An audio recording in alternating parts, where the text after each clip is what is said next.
ਸ਼ੇਰੇ Punjab 600 AM ਤੇ ਨਿੱਘਾ ਹਾਰਦਿਕ ਸਵਾਗਤ ਹੈ। ਮੈਂ ਤੁਹਾਡਾ ਮੇਜ਼ਬਾਨ ਹਰਜੀਤ ਸਿੰਘ ਗਿੱਲ ਸ਼ੋਅ ਲੈ ਕੇ ਤੁਹਾਡੀ ਸੇਵਾ 'ਚ ਹਾਜ਼ਰ ਹਾਂ।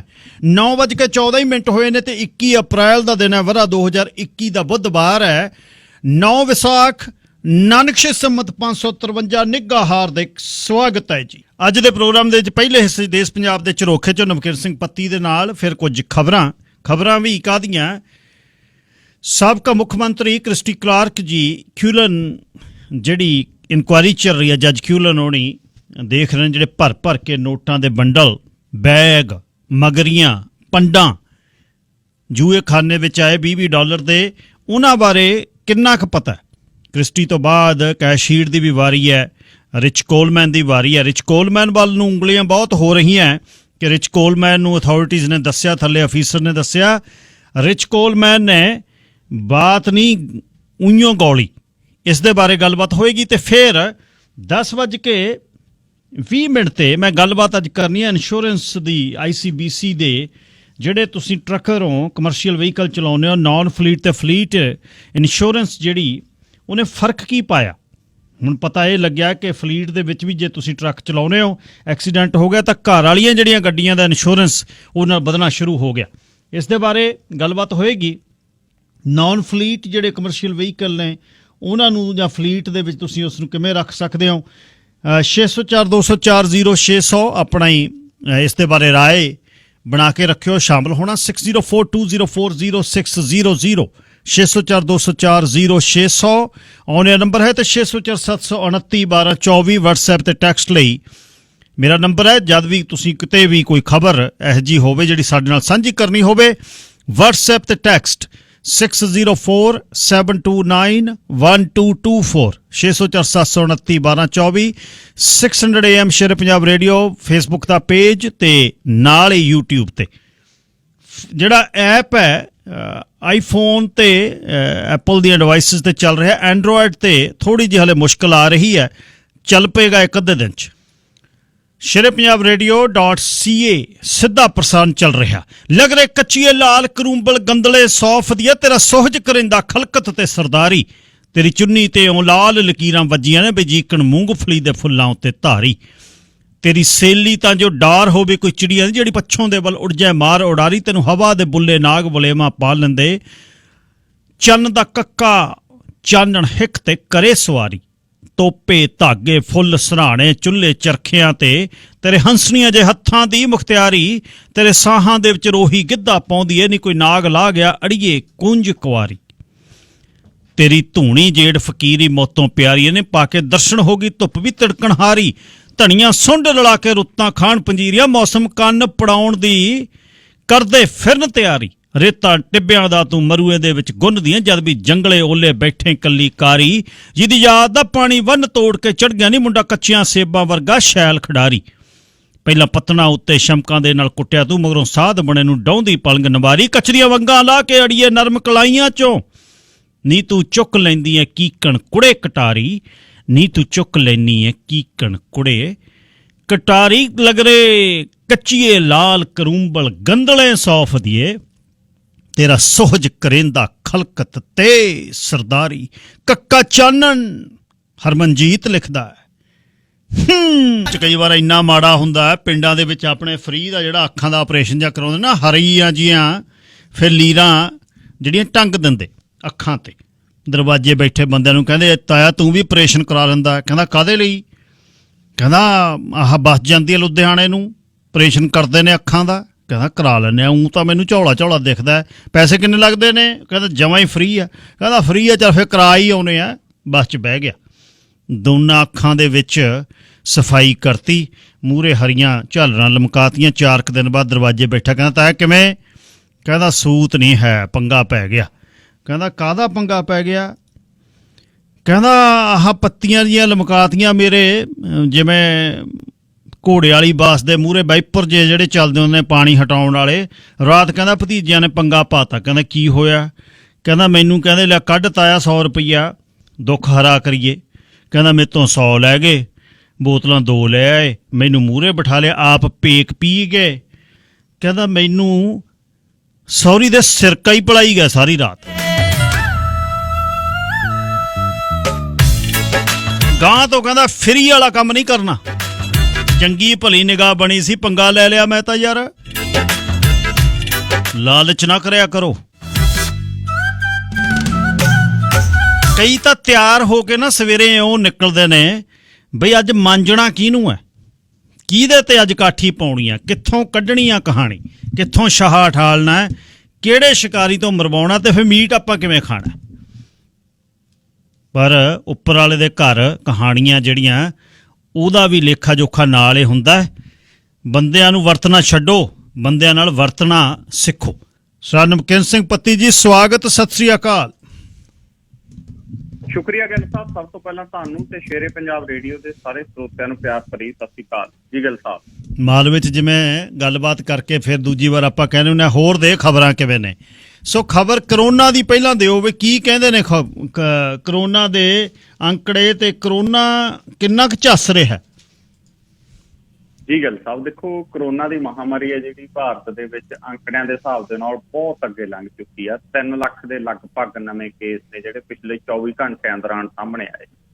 ਹਰ ਰੋਜ਼ 1000 ਤੋਂ ਵੱਧ ਮੌਤਾਂ ਦਾ ਅੰਕੜਾ ਗਾ ਜਿਹੜਾ ਉਹ ਸਾਡੇ ਸਾਹਮਣੇ ਹੁੰਦਾ ਗਾ। ਪੰਜਾਬ ਦੇ ਵਿੱਚ ਵੀ ਲਗਾਤਾਰ ਕੇਸ ਨੇ ਜਿਹੜੇ ਉਹ ਵੱਧ ਰਹੇ ਨੇ। ਪੰਜਾਬ ਦੇ ਵਿੱਚ ਲਗਭਗ 5000 ਯਾਨੀ ਕਿ 4970 ਨਵੇਂ ਕੇਸ 24 ਘੰਟਿਆਂ 'ਚ ਆਏ, 79 ਮੌਤਾਂ ਹੋਈਆਂ। ਹਰਿਆਣੇ 'ਚ ਪੰਜਾਬ ਤੋਂ ਡੂਢੇ ਕੇਸ ਆਏ ਨੇ, ਉੱਥੇ 8000 ਨਵੇਂ ਕੇਸ ਆਏ ਨੇ, 35 ਮੌਤਾਂ ਹੋਈਆਂ ਨੇ। ਬਹੁਤ ਸਾਰੇ ਸ਼ਮਸ਼ਾਨ ਘਾਟ ਦੀਆਂ ਤਸਵੀਰਾਂ, ਵੀਡੀਓ ਵਾਇਰਲ ਹੋ ਰਹੀਆਂ ਨੇ ਕਿ ਉੱਥੇ ਸੰਸਕਾਰ ਕਰਨ ਦੇ ਲਈ ਥਾਂ ਜਿਹੜਾ ਉਹ ਨਹੀਂ ਦਿਖਾਈ ਦੇ ਰਿਹਾ। ਬਹੁਤ ਸਾਰੀਆਂ ਥਾਵਾਂ ਦੇ ਉੱਤੇ ਅਜਿਹੀਆਂ ਤਸਵੀਰਾਂ ਸਾਹਮਣੇ ਆ ਰਹੀਆਂ ਨੇ ਜਿੱਥੇ ਇਲਾਜ ਨਹੀਂ ਮਿਲ ਰਿਹਾ, ਹਾਹਾਕਾਰ ਮੱਚੀ ਹੋਈ ਆ। ਬਹੁਤ ਸਾਰੀਆਂ ਅਜਿਹੀਆਂ, ਇੱਕ ਅਜਿਹੀ ਤਸਵੀਰ ਵੀ ਸਾਹਮਣੇ ਆਈ ਜਿੱਥੇ ਹਸਪਤਾਲ ਵਾਲੇ ਇੱਕ ਜਿਉਂਦੇ ਬੰਦੇ ਨੂੰ ਪੈਕ ਕਰਕੇ ਮ੍ਰਿਤਕ ਡੈਡ ਬੋਡੀਆਂ ਦੇ ਨਾਲ ਲਈ ਜਾਂਦੇ ਸੀ, ਉੱਥੇ ਵੀ ਰੌਲਾ ਪਿਆ।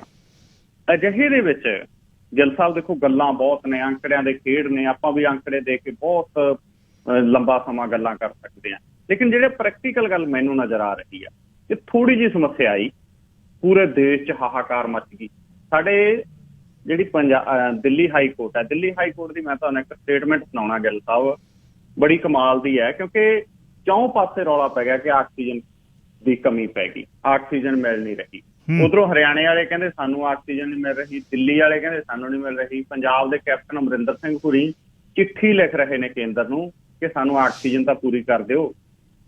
ਹਰਿਆਣਾ ਦਾ ਸਿਹਤ ਮੰਤਰੀ ਆ ਨਿਲ ਵਿੱਚ, ਬੜੇ ਵਿਵਾਦਤ ਬਿਆਨ ਦਿੰਦਾ ਹੁੰਦਾ, ਕਈ ਬਿਆਨ ਉਹਦੇ ਬੜਾ ਚਰਚਾ 'ਚ ਰਹਿੰਦੇ ਨੇ। ਗਿੱਲ ਸਾਹਿਬ, ਉਹਨੇ ਬਿਆਨ ਦਿੱਤਾ, ਉਹ ਕਹਿੰਦਾ ਵੀ ਦਿੱਲੀ ਸਰਕਾਰ ਨੇ ਕੱਲ ਸਾਡਾ ਇੱਕ ਟੈਂਕਰ ਆਕਸੀਜਨ ਦਾ ਭਰਿਆ ਹੋਇਆ ਫਰੀਦਾਬਾਦ ਦੇ ਹਸਪਤਾਲ ਦੇ ਲਈ ਆਕਸੀਜਨ ਲੈ ਕੇ ਆ ਰਿਹਾ ਸੀ, ਦਿੱਲੀ ਸਰਕਾਰ ਨੇ ਟੈਂਕਰ ਲੁੱਟ ਲਿਆ। ਇਹ ਕਹਿੰਦਾ ਸਰਕਾਰਾਂ ਜੇ ਧੱਕਾ ਮੁੱਕੀ ਕਰਨਗੀਆਂ ਤਾਂ ਗਲਤ ਗੱਲ ਹੈ। ਉਹ ਕਹਿੰਦਾ ਮੈਂ ਆਦੇਸ਼ ਦਿੱਤਾ ਹੈ ਕਿ ਕੋਈ ਵੀ ਆਕਸੀਜਨ ਦਾ ਟੈਂਕਰ ਜਾਵੇਗਾ ਤਾਂ ਉਹਨੂੰ ਪੁਲਿਸ ਐਸਕੌਰਟ ਕਰੇਗੀ।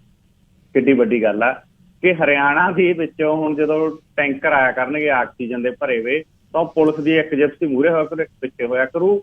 ਕੋਈ ਲੁਟੇਰਿਆਂ ਡਾਕੂਆਂ ਤੋਂ ਡਰ ਨਹੀਂ, ਇਹਨਾਂ ਨੂੰ ਡਰ ਕੀ ਤੋਂ ਹੈ ਕਿ ਦਿੱਲੀ ਦੀ ਸਰਕਾਰ ਆ ਜਿਹੜੀ ਉਹ ਸਾਡਾ ਟੈਂਕਰ ਨਾ ਲੁੱਟ ਲੇ। ਕਿਉਂਕਿ ਦਿੱਲੀ ਦੇ ਹਸਪਤਾਲਾਂ 'ਚ ਆਕਸੀਜਨ ਨਹੀਂ ਪਹੁੰਚ ਰਹੀ, ਉੱਥੇ ਹਾਹਾਕਾਰ ਮੱਚੀ ਹੋਈ ਹੈਗੀ। ਕੈਪਟਨ ਅਮਰਿੰਦਰ ਸਿੰਘ ਨੇ ਜਿਹੜੀ ਚਿੱਠੀ ਲਿਖੀ ਆ ਉਹਦੇ 'ਚ ਉਹਨਾਂ ਨੇ ਕਿਹਾ ਗਾ ਕਿ ਸਾਡੇ ਕੋਲੇ ਆਕਸੀਜਨ ਹੈ ਨਹੀਂ, ਸਾਡੇ ਕੋਲੇ ਬਹੁਤ ਕਿੱਲਤ ਆ, ਕਿਰਪਾ ਕਰਕੇ ਸਾਡੇ ਲੋਕਾਂ ਨੂੰ ਬਚਾਇਆ ਜਾਵੇ, ਸਾਨੂੰ ਆਕਸੀਜਨ ਪ੍ਰੋਵਾਈਡ ਕੀਤੀ ਜਾਵੇ। ਮਹਾਰਾਸ਼ਟਰ ਦੇ ਨਾਸਿਕ ਦੇ ਵਿੱਚ ਅੱਜ ਬੜੀ ਮੰਦਭਾਗੀ ਘਟਨਾ ਗਿੱਲ ਸਾਹਿਬ ਵਾਪਰੀ ਕਿ ਆਕਸੀਜਨ ਨਾ ਮਿਲਣ ਕਰਕੇ 24 ਲੋਕਾਂ ਦੀ ਇਕੱਠਿਆਂ ਦੀ ਮੌਤ ਹੋ ਗਈ। ਦਰਅਸਲ ਹਸਪਤਾਲ 'ਚ 150 ਦੇ ਲਗਭਗ ਮਰੀਜ਼ ਸੀ, ਜਿਨ੍ਹਾਂ 'ਚੋਂ 2 ਦਰਜਨ ਦੇ ਕਰੀਬ ਮਰੀਜ਼ ਨੇ ਜਿਹੜੇ ਉਹ ਵੈਂਟੀਲੇਟਰਾਂ ਤੇ ਸੀਗੇ। ਉਧਰੋਂ ਆਕਸੀਜਨ ਲੀਕ ਹੋ ਗਈ। ਆਕਸੀਜਨ ਲੀਕ ਹੋ ਕੇ ਹਸਪਤਾਲ 'ਚ ਅੱਧਾ ਘੰਟਾ ਆਕਸੀਜਨ ਦੀ ਸਪਲਾਈ ਠੱਪ ਰਹੀ, ਔਰ ਅੱਧੇ ਘੰਟੇ ਬਾਅਦ ਜਦੋਂ ਜਾ ਕੇ ਦੇਖਿਆ ਵੈਂਟੀਲੇਟਰ ਵਾਲੇ ਸਾਰੇ ਵਿਅਕਤੀਆਂ ਦੀ ਲਗਭਗ ਮੌਤ। ਕਿੱਡਾ ਜ਼ੁਲਮ ਹੈ, ਕਿੱਡਾ ਜ਼ੁਲਮ ਹੈ। ਤੇ ਤੁਸੀਂ ਤੁਰੇ ਹੋਏ ਹੋ ਚੰਦ ਨੂੰ ਤੇ ਬੰਦੇ ਮਰ ਰਹੇ ਨੇ ਆਕਸੀਜਨ ਬਿਨਾਂ। ਹੁਣ ਮੈਂ ਤੁਹਾਨੂੰ ਇਹ ਦੱਸਦਾ ਗਿੱਲ ਸਾਹਿਬ ਕਿ ਆਕਸੀਜਨ ਆਖਰ ਹੈ ਕਿੱਥੇ। ਸਾਡੇ ਦੇਸ਼ 'ਚ ਆਕਸੀਜਨ ਤਾਂ ਬਹੁਤ ਹੈ, ਇਹ ਨਹੀਂ ਹੈ ਕਿ ਕਮੀ ਹੈ। ਦਿੱਲੀ ਹਾਈ ਕੋਰਟ ਨੇ ਕਮੈਂਟ ਕੀਤਾ ਹੈ ਕੇਂਦਰ ਸਰਕਾਰ ਨੂੰ। ਉਹ ਕਹਿੰਦੇ ਸਟੀਲ ਪਲਾਂਟ ਚੱਲ ਰਹੇ ਨੇ ਆਕਸੀਜਨ ਦੇ ਨਾਲ ਭਾਰਤ 'ਚ, ਹਸਪਤਾਲਾਂ 'ਚ ਆਕਸੀਜਨ ਨਹੀਂ ਹੈ, ਕੇਂਦਰ ਸਰਕਾਰ ਸੁੱਤੀ ਪਈ ਆ। ਇਹ ਸ਼ਬਦ ਦਿੱਲੀ ਹਾਈ ਕੋਰਟ ਦੇ ਜੱਜ ਦੇ, ਔਰ ਦਿੱਲੀ ਹਾਈ ਕੋਰਟ ਦੇ ਜੱਜ ਨੇ ਜਿਹੜੀ ਸਟੇਟਮੈਂਟ ਲਿਖੀ ਉਹ ਸੇਮ ਟੂ ਸੇਮ ਉਹਨਾਂ ਨੇ ਲਿਖਿਆ ਕੇਂਦਰ ਸਰਕਾਰ ਸੁੱਤੀ ਕਿੱਥੇ ਪਈ ਆ, ਕਿਉਂ ਨਹੀਂ ਜਾਗਦੀ ਕੇਂਦਰ ਸਰਕਾਰ। ਔਰ ਉਹਨਾਂ ਨੇ ਕਿਹਾ ਗੰਭੀਰਤਾ ਦੇ ਨਾਲ ਮਸਲੇ ਨੂੰ ਦੇਖਣਾ ਚਾਹੀਦਾ, ਸਟੀਲ ਪਲਾਂਟ ਬੰਦ ਕਰਾ ਦਿਓ, ਹਸਪਤਾਲਾਂ ਨੂੰ ਆਕਸੀਜਨ ਪਹੁੰਚਾਓ। ਉਹ ਕਹਿੰਦੇ ਇੰਡਸਟਰੀ ਚੱਲ ਰਹੀ ਆ ਆਕਸੀਜਨ ਦੇ ਸਿਰ ਤੇ, ਹਸਪਤਾਲ ਦੇ ਵਿੱਚ ਲੋਕ ਮਰ ਰਹੇ। ਸੋ ਇਹ ਸਾਡੇ ਭਾਰਤ ਦਾ ਹਾਲ। ਬਾਕੀ ਸਾਡੇ ਮੋਦੀ ਜੀ ਬਾਂਹ ਖੜੀ ਕਰਕੇ ਕਹਿ ਤਾਂ ਦਿੰਦੇ ਨੇ ਕਿ ਦੁਨੀਆ ਦੀ ਵੱਡੀ ਤਾਕਤ ਬਣਨ ਜਾ ਰਹੇ ਹਾਂ। ਮੈਂ ਕੁਝ ਅੰਕੜਿਆਂ ਤੇ ਨਿਗਾਹ ਮਾਰੀ ਗੱਲ ਸਾਹਿਬ ਕਿ ਆਖਰ ਕੀ ਅਸੀਂ ਵਾਕਈ ਦੁਨੀਆ ਦੀ ਵੱਡੀ ਤਾਕਤ ਬਣਨ ਜਾ ਰਹੇ ਹਾਂ? ਕਿਉਂਕਿ ਹਥਿਆਰ ਹੋਣੇ, ਫੌਜ ਵੱਧ ਹੋਣੀ, ਕੀ ਇਹੀ ਦੁਨੀਆ ਦੀ ਵੱਡੀ ਤਾਕਤ ਹੁੰਦਾ? ਅਸਲ ਦੇ ਵਿੱਚ ਗੱਲ ਇਹ ਆ ਕਿ ਜਿਹੜੀ GDP ਕੁੱਲ ਘਰੇਲੂ ਉਤਪਾਦ ਜਿਹਨੂੰ ਪੰਜਾਬੀ ਚ ਕਿਹਾ ਜਾਂਦਾ ਹੈ, ਉਹਦਾ ਸਾਡਾ ਭਾਰਤ ਆ ਜਿਹੜਾ ਸਿਰਫ 1.26% ਆ ਜਿਹੜਾ ਉਹ ਖਰਚਦਾ GDP ਦਾ ਹੈਲਥ ਦੇ ਉੱਤੇ, ਸਿਹਤ ਖੇਤਰ ਦੇ ਵਿੱਚ, ਜਦ ਕਿ ਹਾਲੈਂਡ, ਫਿਨਲੈਂਡ, ਇੰਗਲੈਂਡ, ਆਸਟ੍ਰੇਲੀਆ ਤੇ ਨਿਊਜ਼ੀਲੈਂਡ ਵਰਗੇ ਮੁਲਕ ਨੇ ਜਿਹੜੇ ਉਹ ਆਪਦੀ GDP ਦਾ 9% ਆ ਜਿਹੜਾ ਉਹ ਖਰਚਦੇ ਨੇ। 9% ਤੋਂ ਵੀ ਵੱਧ ਖਰਚਦੇ ਨੇ ਕਈ ਤਾਂ। ਫਰਾਂਸ, ਕੈਨੇਡਾ, ਜਰਮਨੀ ਇਹ ਆਪਦੇ ਕੁੱਲ ਘਰੇਲੂ ਉਤਪਾਦ ਯਾਨੀ GDP ਦਾ 10% ਤੋਂ ਵੱਧ ਆ ਜਿਹੜਾ ਉਹ ਸਿਹਤ ਤੇ ਖਰਚਦੇ ਨੇ। ਅਮਰੀਕਾ ਤਾਂ 16% ਤੋਂ ਵੱਧ ਆ ਜਿਹੜਾ ਉਹ ਜਨਤਕ ਸਿਹਤ ਖੇਤਰ ਦੇ ਉੱਤੇ ਖਰਚ ਕਰਦਾ ਹੈ। ਬੰਗਲਾਦੇਸ਼ ਸਾਡੇ ਗੁਆਂਢ ਚ, ਅਸੀਂ ਉਹਨੂੰ ਗਿਣਦੇ ਹੀ ਕੁਛ ਨਹੀਂ, ਉਹ ਆਪਦੀ GDP ਦਾ ਕੁੱਲ ਘਰੇਲੂ ਉਤਪਾਦ ਦਾ 3% ਤੋਂ ਵੱਧ ਆ ਜਿਹੜਾ ਉਹ ਸਿਹਤ ਤੇ ਖਰਚ ਕਰਦਾ ਹੈ। ਬ੍ਰਾਜ਼ੀਲ 8% ਤੋਂ ਵੱਧ ਆ ਜਿਹੜਾ ਉਹ ਸਿਹਤ ਦੇ ਉੱਤੇ ਖਰਚ ਕਰਦਾ ਹੈ। ਭਾਰਤ ਦੇ ਵਿੱਚ ਐਤਕੀ ਹਾਹਾਕਾਰ ਮੱਚੀ ਹੋਈ ਸੀ ਵੀ ਕਰੋਨਾ ਆ ਗਿਆ ਜੀ, ਬਹੁਤ ਮਾੜੀ ਹਾਲਤ ਹੋਣ ਜਾ ਰਹੀ ਹੈ, ਤਾਂ ਚੌਂ ਪਾਸਿਓਂ ਆਵਾਜ਼ ਉੱਠੀ। ਆਰਥਿਕ ਮਾਹਰਾਂ ਨੇ ਕਿਹਾ ਕਿ ਸਿਹਤ ਦੇ ਖੇਤਰ 'ਚ ਬਜਟ ਵਧਾ ਲਓ। ਅਸੀਂ 5 ਸਾਲ ਦਾ ਕੀ ਫਰਕ ਪਾਇਆ ਗੱਲ ਸਾਹਿਬ, 15-16 ਤੋਂ ਲੈ ਕੇ 2020-2021 ਤੱਕ ਭਾਰਤ ਦੇ ਸਿਹਤ ਦੇ ਬਜਟ ਦੇ ਵਿੱਚ ਸਿਰਫ 0.02% ਦਾ ਵਾਧਾ ਗਾ ਜਿਹੜਾ ਉਹ ਕੀਤਾ ਗਿਆ। ਜਦੋਂ ਅੰਕੜੇ ਤਾਂ ਇਹ ਦੱਸਦੇ ਨੇ ਵੀ ਅਸੀਂ ਤਾਂ ਖਰਚਦੇ 1.26% ਆਪਦੀ GDP ਦਾ, ਕਿੰਨੇ ਮੁਲਕ, ਅਮਰੀਕਾ 16% ਖਰਚ ਰਿਹਾ, ਤਾਂ ਉਹਨਾਂ ਮੁਲਕਾਂ ਦੇ ਵਿੱਚ ਵੱਧ ਖਰਚਿਆ ਜਾ ਰਿਹਾ, ਵੱਧ ਹੀ ਨਹੀਂ, ਸਭ ਤੋਂ ਕਈ ਗੁਣਾ ਵੱਧ ਖਰਚਿਆ ਜਾ ਰਿਹਾ। ਤਾਂ ਅਜਿਹੀ ਹਾਲਤ ਦੇ ਵਿੱਚ ਫਿਰ ਸਾਡੇ ਤਾਂ ਇਹੀ ਹੋਊਗਾ ਕਿ ਰੱਬ ਆਸਰੇ ਲੋਕਾਂ ਨੂੰ ਕੱਟਿਆ ਜਾ ਰਿਹਾ। ਸਰਕਾਰ ਤਾਂ ਮੂਰਤੀਆਂ ਬਣਾਉਣ ਦੇ ਉੱਤੇ ਲੱਗੀ ਹੈ, 3300 ਕਰੋੜ ਦੀਆਂ। ਲੋਕਾਂ ਦੀ ਜ਼ਿੰਦਗੀ, ਲੋਕਾਂ ਦੇ ਹਾਲਾਤ ਕਿਸ ਤਰ੍ਹਾਂ ਦੇ ਹੋਣਗੇ ਸਰਕਾਰ ਦੇ ਲਈ ਮਾਇਨੇ ਨਹੀਂ ਰੱਖਦਾ। ਹੁਣ ਜੇ ਹਾਈ ਕੋਰਟ ਦੇ ਜੱਜ ਸਾਹਿਬ ਨੂੰ ਇੰਨੀ ਸਖਤ ਸ਼ਬਦਾਂ ਦੇ ਵਿੱਚ ਲਿਖਣਾ ਪੈ ਰਿਹਾ ਹੈਗਾ ਕਿ ਸੱਚਮੁੱਚ ਸਟੀਲ ਪਲਾਂਟ ਚੱਲ ਰਹੇ ਨੇ, ਹੁਣ ਕਈ ਮੇਰੇ ਅੱਗੇ ਨੂੰ ਇਹ ਵੀ ਲੱਗ ਸਕਦਾ ਵੀ ਖਣੀ ਸੱਚੀ ਆਕਸੀਜਨ ਦੀ ਕਮੀ ਹੋਊਗੀ, ਕਿ ਸਟੀਲ ਪਲਾਂਟ ਜ਼ਰੂਰੀ ਹੋ ਗਏ ਮਾਨੀਆਂ ਡਾਨੀਆਂ ਦੇ, ਕਿ ਸਾਡੀ ਸਿਹਤ ਜ਼ਰੂਰੀ ਹੋ ਗਈ। ਆਕਸੀਜਨ ਉੱਧਰ ਵੀ ਵਰਤੀ ਜਾਂਦੀ ਹੈ, ਇੱਧਰ ਵੀ ਵਰਤੀ ਜਾਂਦੀ ਹੈ। ਜਦੋਂ ਲੋਕਾਂ ਨੂੰ ਸਹੂਲਤਾਂ ਤਾਂ ਦੇਣੀਆਂ ਨਹੀਂ, ਸਹੂਲਤਾਂ ਦੇ ਨਹੀਂ ਰਹੇ, ਆਕਸੀਜਨ ਦੀ ਲੋੜ ਆ ਉਹ ਨਹੀਂ ਦੇ ਰਹੇ, ਵੈਕਸੀਨ ਦੀ ਲੋੜ ਆ, ਵੈਕਸੀਨ ਦੁਨੀਆ ਦੇ ਵਿੱਚ ਤਾਂ ਮਮਤਾ ਬੈਨਰਜੀ ਦਾ ਮੈਂ ਬੜੀ ਸਟੇਟਮੈਂਟ ਕਮਾਲ ਦੀ ਉਹਨੇ ਦਿੱਤੀ, ਉਹ ਕਹਿੰਦੀ ਗਿਫਟ ਕਰੀ ਗਿਆ ਉਦੋਂ ਤਾਂ ਬਾਹਰਲੇ ਮੁਲਕਾਂ ਨੂੰ, ਹੁਣ ਆਪਦੇ ਮੁਲਕ 'ਚ ਕਿੱਲਤ ਦਾ ਮਹਿਸੂਸ ਹੋ ਰਹੀ ਹੈ। ਪੰਜਾਬ ਸਰਕਾਰ ਨੇ ਅੱਜ ਸਟੇਟਮੈਂਟ ਦਿੱਤੀ ਹੈ ਕਿ ਸਾਡੇ ਕੋਲ ਸਿਰਫ 1 ਦਿਨ ਦੀ ਰਹਿ ਗਈ ਜਿਹੜੀ ਵੈਕਸੀਨ ਆ ਗਈ, ਇਸ ਤੋਂ ਵੱਧ ਸਾਡੇ ਕੋਲ ਹੈ ਨਹੀਂ। ਹੋਰ ਬਹੁਤ ਸਾਰੇ ਜਿਹੜੇ ਸੂਬੇ ਨੇ ਉਹ ਕਹਿ ਰਹੇ ਨੇ ਕਿ ਸਾਡੇ ਕੋਲ ਬਹੁਤ ਮਾੜੀ ਹਾਲਤ ਹੈ। ਇਹਨਾਂ ਕੋਲ ਹੈ ਕੀ ਆ? ਹੁਣ ਹੈਗਾ ਗਿੱਲ ਸਾਹਿਬ ਲਾਕਡਾਊਨ, ਸਿਰਫ ਡੰਡਿਆਂ ਦੇ ਜ਼ੋਰ ਦੇ ਉੱਤੇ। ਤੁਸੀਂ ਇਹ ਦੇਖੋ ਵੀ ਉਹ ਸਹੂਲਤਾਂ ਨਹੀਂ ਦੇ ਸਕਦੇ, ਫਿਰ ਲੋਕਾਂ ਦੇ ਡੰਡਾ ਕਿਹੜੇ ਹਿਸਾਬ ਦੇ ਨਾਲ ਵਾਹੁੰਦੇ ਹੋ ਤੁਸੀਂ?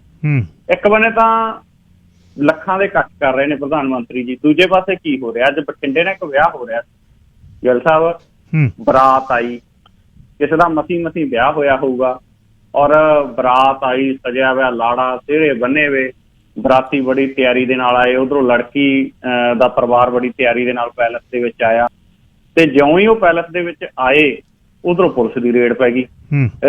ਅੱਧੇ ਬਰਾਤੀ ਤਾਂ ਜੁੱਤੀਆਂ ਛੱਡ ਕੇ ਭੱਜ ਕੇ ਗੱਡੀਆਂ 'ਚ ਵੜ ਕੇ, ਕੋਈ ਕਿੱਧਰ ਦੀ ਭੱਜ ਗਿਆ, ਕੋਈ ਖੇਤਾਂ 'ਚ ਵੀ ਲੰਘ ਗਿਆ, ਕੁਛ ਫੜ ਲਏ ਉੱਥੋਂ। ਉਹਨਾਂ ਨਾਲ ਇਸ ਤਰੀਕੇ ਦਾ ਵਿਵਹਾਰ ਕੀਤਾ ਗਿਆ ਜਿਵੇਂ ਉਹ ਬਹੁਤ ਵੱਡਾ ਗੈਰ ਕਾਨੂੰਨੀ ਕੰਮ ਕਰਨ ਜਾ ਰਹੇ ਹੋ। ਇਸੇ ਤਰ੍ਹਾਂ ਦਾ ਇੱਕ ਜਲੰਧਰ ਦੇ ਵਿਆਹ ਸਮਾਗਮ ਵਿੱਚ ਹੋਇਆ, ਦੋਨਾਂ ਥਾਵਾਂ ਤੇ DJ ਵਾਲੇ ਨੂੰ ਵੀ ਲੈ ਕੇ ਚੱਕ ਕੇ ਪੁਲਿਸ ਵਾਲੇ। ਤੋ ਇਹ ਜਿਹੜੀ ਹਾਲਤ ਬਣਾਈ ਗਈ ਆ, ਹੁਣ ਉਹ ਲੋਕ ਕਹਿਣਗੇ ਵਿਆਹ ਤੇ ਤਾਂ ਭਾਈ ਅਸੀਂ 400 ਆ 500 ਆ, ਇਹ ਤੋਂ ਵੱਧ ਤਾਂ ਘੱਟ ਪੈਲਸ 'ਚ ਹੁੰਦਾ ਨੀਗਾ ਇਹਨਾਂ ਦਿਨਾਂ 'ਚ, ਖਾਸ ਕਰਕੇ ਜਦੋਂ ਹਾੜੀ ਚੱਲ ਰਹੀ ਹੈ। ਤੇ ਉਹ ਜਿਹੜੇ ਲੱਖਾਂ ਦੇ ਇਕੱਠ ਕਰ ਰਹੇ ਉਹਨਾਂ ਨੂੰ ਕੌਣ ਖੜੂਗਾ ਜਾ ਕੇ?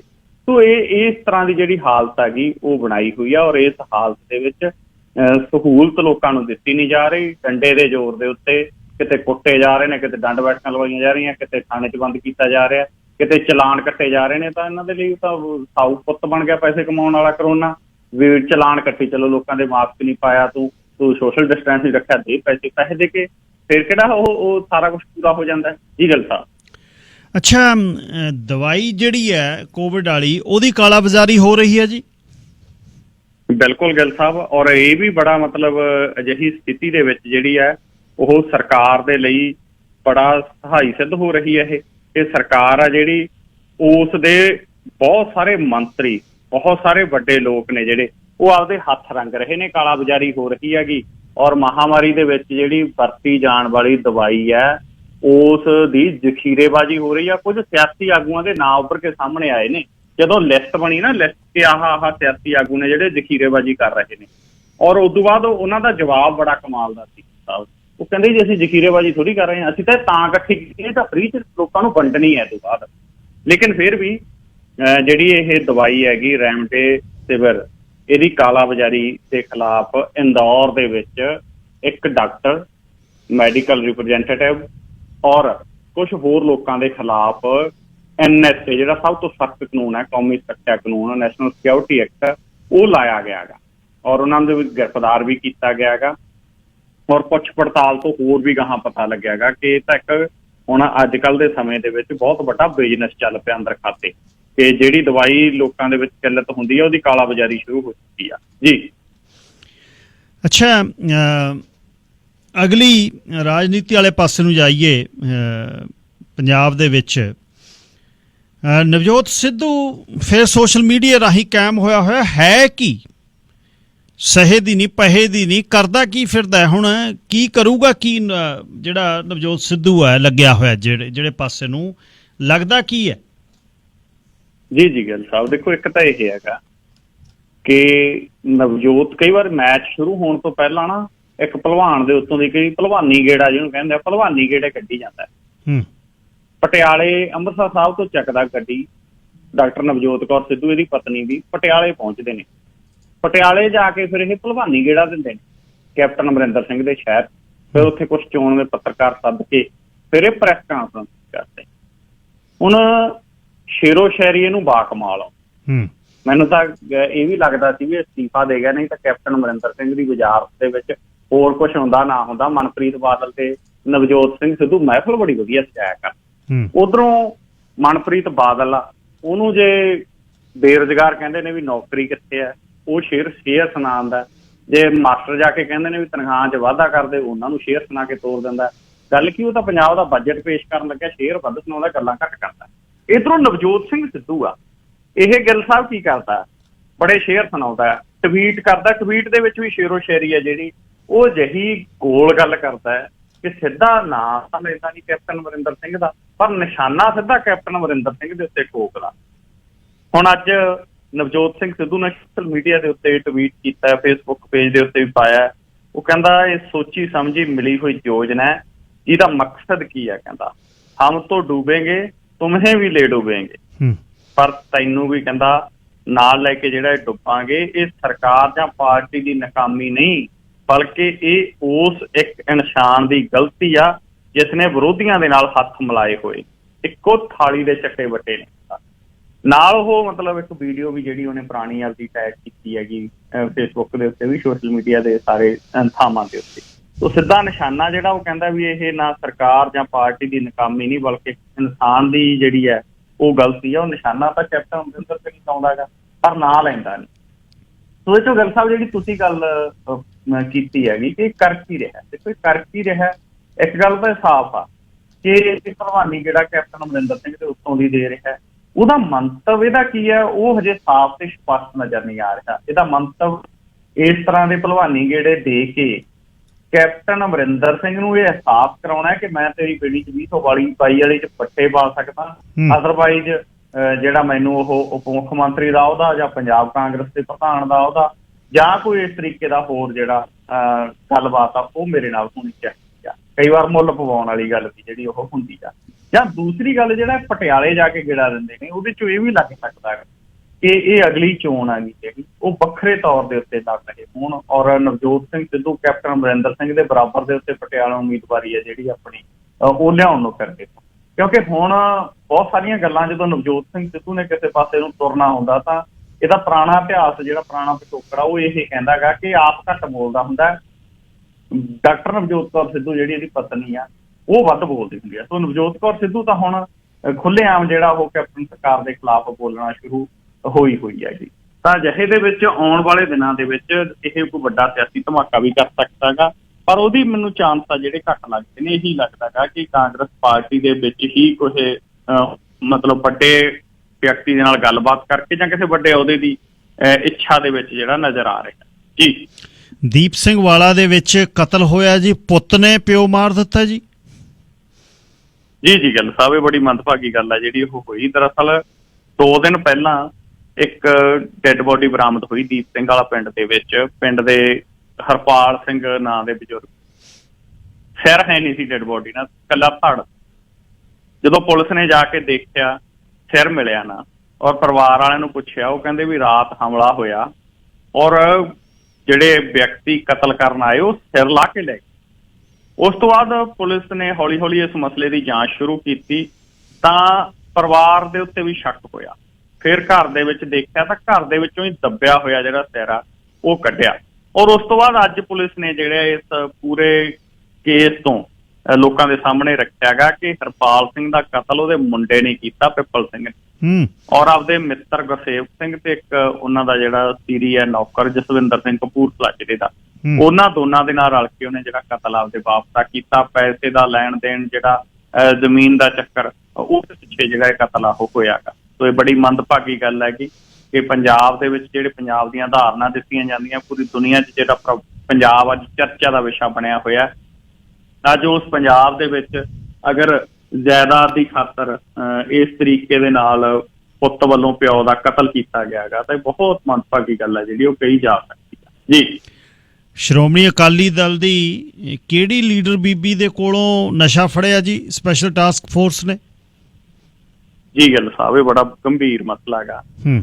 ਸੋਸ਼ਲ ਮੀਡੀਆ ਦੇ ਉੱਤੇ ਤਸਵੀਰਾਂ ਬਹੁਤ ਵਾਇਰਲ ਹੋ ਰਹੀਆਂ ਨੇ ਇਸ ਬੀਬੀ ਦੀਆਂ, ਬੀਬੀ ਜਗੀਰ ਕੌਰ ਦੇ ਨਾਲ, ਜਿਹੜੀ ਇਸ ਵਕਤ ਸ਼੍ਰੋਮਣੀ ਗੁਰਦੁਆਰਾ ਪ੍ਰਬੰਧਕ ਕਮੇਟੀ ਦੀ ਪ੍ਰਧਾਨ ਹੈ। ਇਹ ਤਰਨਤਾਰਨ ਦੇ ਵਿੱਚ ਪਿੰਡ ਪੈਂਦਾ ਚੰਬਲ, ਉੱਥੇ ਸਪੈਸ਼ਲ ਟਾਸਕ ਫੋਰਸ ਜਿਹੜੀ ਨਸ਼ਿਆਂ ਦੇ ਖਿਲਾਫ ਹੈ ਉਹਨੇ ਛਾਪਾ ਮਾਰਿਆ ਔਰ ਸ਼੍ਰੋਮਣੀ ਅਕਾਲੀ ਦਲ ਬਾਦਲ ਦੀ ਔਰਤ ਵਿੰਗ ਦੀ ਜਨਰਲ ਸਕੱਤਰ ਹੈ ਜਿਹੜੀ ਵੱਡੀ ਲੀਡਰ ਹੈ ਜ਼ਿਲ੍ਹੇ ਦੀ, ਜਸਵਿੰਦਰ ਕੌਰ, ਉਹਦੇ ਘਰੋਂ ਵੱਡੀ ਮਾਤਰਾ ਦੇ ਵਿੱਚ 1 ਕਿਲੋਗ੍ਰਾਮ ਤੋਂ ਥੋੜੀ ਜਿਹੀ ਵੱਧ ਹੈਰੋਇਨ ਬਰਾਮਦ ਕੀਤੀ ਆ। ਹੁਣ 1 ਕਿਲੋ ਹੈਰੋਇਨ ਦੀ ਗਿੱਲ ਸਾਹਿਬ ਕੀਮਤ ਜਾਂ ਕਿੰਨੀ ਵੱਡੀ ਪੱਧਰ ਦੇ ਉੱਤੇ ਸਪਲਾਈ ਹੁੰਦੀ ਹੋਊ ਉਹਦਾ ਅੰਦਾਜ਼ਾ ਲਾਇਆ ਜਾ ਸਕਦਾ ਹੈ।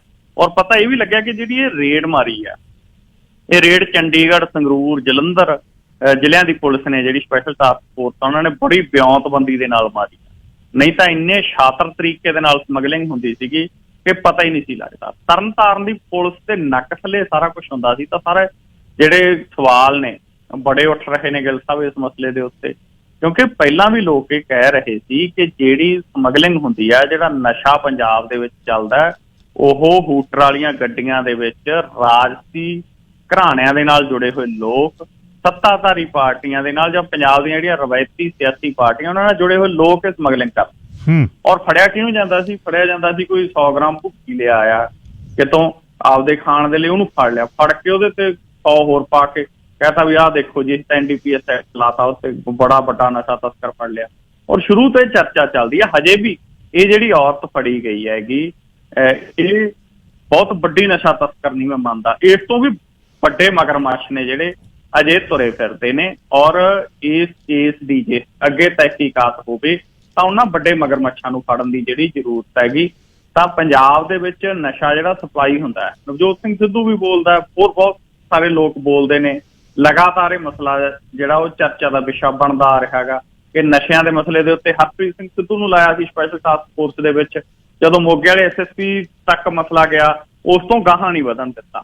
ਔਰ ਜਿਸ ਤਰੀਕੇ ਦੇ ਨਾਲ ਕੁਮਰ ਵਿਜੇ ਪ੍ਰਤਾਪ ਸਿੰਘ ਅਸਤੀਫਾ ਦੇ ਕੇ ਪ੍ਰੀਮੈਚੁਰ ਰਿਟਾਇਰਮੈਂਟ ਲੈ ਰਹੇ ਨੇ, ਹਰਪ੍ਰੀਤ ਸਿੰਘ ਸਿੱਧੂ ਵੀ ਕਾਰਨਰ ਕੀਤੇ ਗਏ, ਉਹ ਵਿਦੇਸ਼ ਪੜ੍ਹਨ ਦੇ ਲਈ ਚਲੇ ਗਏ ਸੀ। ਤਾਂ ਅਜਿਹੇ ਦੇ ਵਿੱਚ ਇਹ ਮਸਲਾ ਬੜਾ ਗੰਭੀਰ ਹੈ, ਪੰਜਾਬ ਦੀ ਜਵਾਨੀ ਦੇ ਨਾਲ ਜੁੜਿਆ ਹੋਇਆ ਮਸਲਾ ਹੈਗਾ। ਔਰ ਨਸ਼ਿਆਂ ਦੇ ਮਸਲੇ ਦੇ ਉੱਤੇ ਕੈਪਟਨ ਅਮਰਿੰਦਰ ਸਿੰਘ ਨੇ ਵੋਟਾਂ ਲਈਆਂ ਸੀ, ਕਿਹਾ ਸੀ ਕਿ 4 ਹਫ਼ਤਿਆਂ 'ਚ ਲੱਕ ਤੋੜ ਦੂ ਨਸ਼ਿਆਂ ਦਾ। ਗੁਟਕਾ ਸਾਹਿਬ ਹੱਥ 'ਚ ਫੜ ਕੇ ਸਹੁੰ ਖਾਧੀ ਸੀ। 4 ਹਫ਼ਤੇ ਕਿਹਾ 4 ਸਾਲ ਬਾਅਦ ਜੇ 1 ਕਿਲੋ ਹੈਰੋਇਨ ਬਰਾਮਦ ਹੋ ਜਾਂਦੀ ਹੈ ਪੰਜਾਬ ਦੇ ਵਿੱਚੋਂ ਇੱਕ ਘਰੋਂ, ਤਾਂ ਇਹਦਾ ਮਤਲਬ ਆ ਕਿ ਕੀ ਲੱਕ ਟੁੱਟ ਗਿਆ? ਕੋਈ ਚੇਨ ਨਹੀਂ ਟੁੱਟੀ ਇਹਦਾ ਮਤਲਬ। ਫਿਰ ਕੈਪਟਨ ਅਮਰਿੰਦਰ ਸਿੰਘ ਨੂੰ ਇਸ ਵਿਸ਼ੇ ਦੇ ਉੱਤੇ ਸਪਸ਼ਟੀਕਰਨ ਦੇਣਾ ਚਾਹੀਦਾ ਜੀ। ਗੱਲ ਸਾਹਿਬ ਅਖੀਰ ਦੇ ਵਿੱਚ ਇਹ ਦੱਸਿਓ ਜੀ ਕਿ ਮੰਡੀਆਂ ਦੇ ਵਿੱਚ ਬਾਰਦਾਨਾ ਪਹੁੰਚਿਆ ਹਾਲੇ ਕਿ ਉਸ ਤਰ੍ਹਾਂ ਹੀ ਜਿਹੜੀ ਕਣਕ ਰੁਲ ਰਹੀ ਹੈ? ਉਸੇ ਤਰ੍ਹਾਂ ਦੀ ਹਾਲਤ ਹੈ ਜਿਹੜੀ ਗੱਲ ਸਾਹਿਬ ਬਣੀ ਹੋਈ ਹੈ। ਮੌਸਮ ਦੀ ਖਰਾਬੀ ਆ, ਔਰ ਮੌਸਮ ਦੀ ਖਰਾਬੀ ਦੇ ਕਰਕੇ ਮੰਡੀਆਂ ਦੇ ਵਿੱਚ ਕਿਸਾਨ ਆ ਜਿਹੜਾ ਉਹ ਬਹੁਤ ਪਰੇਸ਼ਾਨ ਹੋ ਰਿਹਾ। ਕਹਿੰਦੇ ਤਾਂ ਇਹ ਸੀਗੇ ਵੀ 24 ਘੰਟਿਆਂ 'ਚ ਫਸਲ ਤੁਲ ਜੂ, 48 ਘੰਟਿਆਂ 'ਚ ਆਨਲਾਈਨ ਪੇਮੈਂਟ ਕਿਸਾਨ ਦੇ ਖਾਤੇ 'ਚ ਆ ਜੂ, ਲੇਕਿਨ ਆਜ਼ਾਦੀ ਦੇ 70 ਸਾਲ ਤੋਂ ਵੱਧ ਸਮਾਂ ਹੋ ਗਿਆ, ਅਸੀਂ ਅਜੇ ਤੱਕ ਬਾਰਦਾਨਾ ਨਹੀਂ ਪੂਰਾ ਕਰ ਸਕੇ ਮੰਡੀਆਂ ਦੇ ਵਿੱਚ। ਅਸੀਂ ਗਿੱਲ ਸਾਹਿਬ ਜਿਵੇਂ ਆਕਸੀਜਨ ਦੀ ਸ਼ੁਰੂਆਤ ਦੇ ਵਿੱਚ ਗੱਲ ਕੀਤੀ, ਆਕਸੀਜਨ ਦੀ ਕਮੀ ਚੱਲ ਰਹੀ ਆ, ਬਾਰਦਾਨੇ ਦੀ ਕਮੀ ਹਰ ਸਾਲ ਆਉਂਦੀ ਆ। ਜਦੋਂ ਸਰਕਾਰਾਂ ਨੇ ਕੋਈ ਹੋਰ ਕੁਛ ਕਰਨਾ ਹੁੰਦਾ, ਕਦੇ ਇਹ ਨਹੀਂ ਦੇਖਿਆ ਆਪਾਂ ਕਿ ਕਦੇ ਕੋਈ ਟੂਰਨਾਮੈਂਟ IPL ਦਾ ਕਰਾਉਣਾ ਹੋਵੇ, ਕੋਈ ਹੋਰ ਕਰਾਉਣਾ ਹੋਵੇ, ਉੱਥੇ ਗੇਂਦ ਦੀ ਕਮੀ ਹੋ ਗਈ ਹੋਵੇ, ਉੱਥੇ ਬੈਟ ਦੀ ਕਮੀ ਹੋ ਗਈ ਹੋਵੇ, ਜਾਂ ਕਦੇ ਕੋਈ ਸਰਕਾਰ ਨੇ ਆਪਣਾ ਰੈਲੀ ਕਰਨੀ ਹੋਵੇ, ਉੱਥੇ ਕਿਤੇ ਕੋਈ ਕੁਰਸੀਆਂ ਦੀ ਜਾਂ ਸਾਊਂਡ ਦੀ ਕਮੀ ਆ ਗਈ ਹੋਵੇ। ਅਜਿਹਾ ਕਦੇ ਨਹੀਂ ਆਇਆ। ਜਦੋਂ ਕਿਸਾਨ ਫਸਲ ਵੇਚਣ ਮੰਡੀ ਦੇ ਵਿੱਚ ਆਉਂਦਾ, ਫੜ ਦੀ ਉੱਥੇ ਕਮੀ, ਉੱਥੇ ਕੋਈ ਫੜ ਨਹੀਂ ਬਣੇ ਹੋਏ ਹੈਗੇ, ਸ਼ੈੱਡ ਦੀ ਉੱਥੇ ਕਮੀ, ਕੋਈ ਸ਼ੈੱਡ ਨਹੀਂ ਬਣੇ ਹੋਏ, ਔਰ ਆਹ ਬੋਰੀਆਂ ਵੀ ਕੋਈ ਗੱਲ ਆ, ਬਾਰਦਾਨੇ ਦੀ ਉੱਥੇ ਕਮੀ। ਸੋ ਇਹ ਜਿਸ ਤਰੀਕੇ ਦਾ ਖਮਿਆਜਾ ਕਿਸਾਨ ਭੁਗਤ ਰਿਹਾ। ਅੱਜ ਪੰਜਾਬ 'ਚ ਬਹੁਤ ਸਾਰੇ ਥਾਵਾਂ ਦੇ ਉੱਤੇ ਚੱਕਾ ਜਾਮ ਕੀਤਾ, ਬਰਨਾਲਾ ਅੰਮ੍ਰਿਤਸਰ ਹਾਈਵੇ ਆ ਜਿਹੜਾ ਉਹ ਬੰਦ ਰਿਹਾ। ਅੱਜ ਕਿਸਾਨਾਂ ਨੇ ਪੂਰਾ ਦਿਨ ਧਰਨਾ ਦਿੱਤਾ ਔਰ ਮੰਗ ਇਹ ਕਰ ਰਹੇ ਨੇ ਕਿ ਬਾਰਦਾਨਾ ਮੰਡੀਆਂ 'ਚ ਪੂਰਾ ਕੀਤਾ ਜਾਵੇ। ਸੋ ਇਹ ਕੋਈ ਫਸਲਾਂ ਦੇ ਵੱਧ ਭਾਅ ਨਹੀਂ ਮੰਗ ਰਹੇ, ਕੋਈ ਹੋਰ ਬਹੁਤ ਵੱਡੀ ਮੰਗ ਨਹੀਂ ਮੰਨ ਰਹੇ, ਸਿਰਫ ਇਹ ਮੰਗ ਰਹੇ ਨੇ ਕਿ ਬੋਰੀਆਂ ਪੂਰੀਆਂ ਕਰਕੇ ਸਾਤੋਂ ਕਣਕ ਲੈ ਕੇ ਖਰੀਦ ਕੇ ਜਿਹੜਾ ਏਜੰਸੀਆਂ ਲੈ ਕੇ ਜਾਣ, ਲੇਕਿਨ ਅਜੇ ਤੱਕ ਬੋਰੀਆਂ ਜਿਹੜਾ ਬਾਰਦਾਨਾ ਉਹ ਨਹੀਂ ਪੂਰਾ ਹੋ ਰਿਹਾ। ਸੋ ਇਸ ਤਰ੍ਹਾਂ ਦਾ ਖਮਿਆਜਾ ਗਾ ਜਿਹੜਾ ਉਹ ਕਿਸਾਨ ਭੁਗਤ ਰਿਹਾ ਗਾ। ਜੀ ਗਿੱਲ ਸਾਹਿਬ, ਧੰਨਵਾਦ ਬਹੁਤ ਬਹੁਤ ਜੀ, ਤੇ ਕੱਲ ਨੂੰ 9:15 ਵਜੇ ਫੇਰ ਗੱਲਬਾਤ ਹੋਏਗੀ। ਜੀ ਗਿੱਲ ਸਾਹਿਬ, ਤੁਹਾਡਾ ਤੇ ਸਾਰੇ ਸਰੋਤਿਆਂ ਦਾ ਵੀ ਬਹੁਤ ਬਹੁਤ ਧੰਨਵਾਦ। ਸਰ ਨਵਕਿਰਨ ਸਿੰਘ ਪੱਤੀ ਪੰਜਾਬ ਤੋਂ ਗੱਲਬਾਤ। ਕੱਪੜੇ ਧੋਣ ਵਾਲੀਆਂ ਮਸ਼ੀਨਾਂ ਵੇਖੀਆਂ, ਪਰ ਗੰਦੇ ਹੀ ਡਰਟੀ ਸੜਿਆਂਦ ਮਾਰਦੇ ਡਾਲਰ ਜਿਹੜੇ ਨੇ ਧੋ ਕੇ ਕਸੀਨੋਆਂ ਦੇ ਵਿੱਚੋਂ ਬਾਹਰ ਆਉਂਦੇ।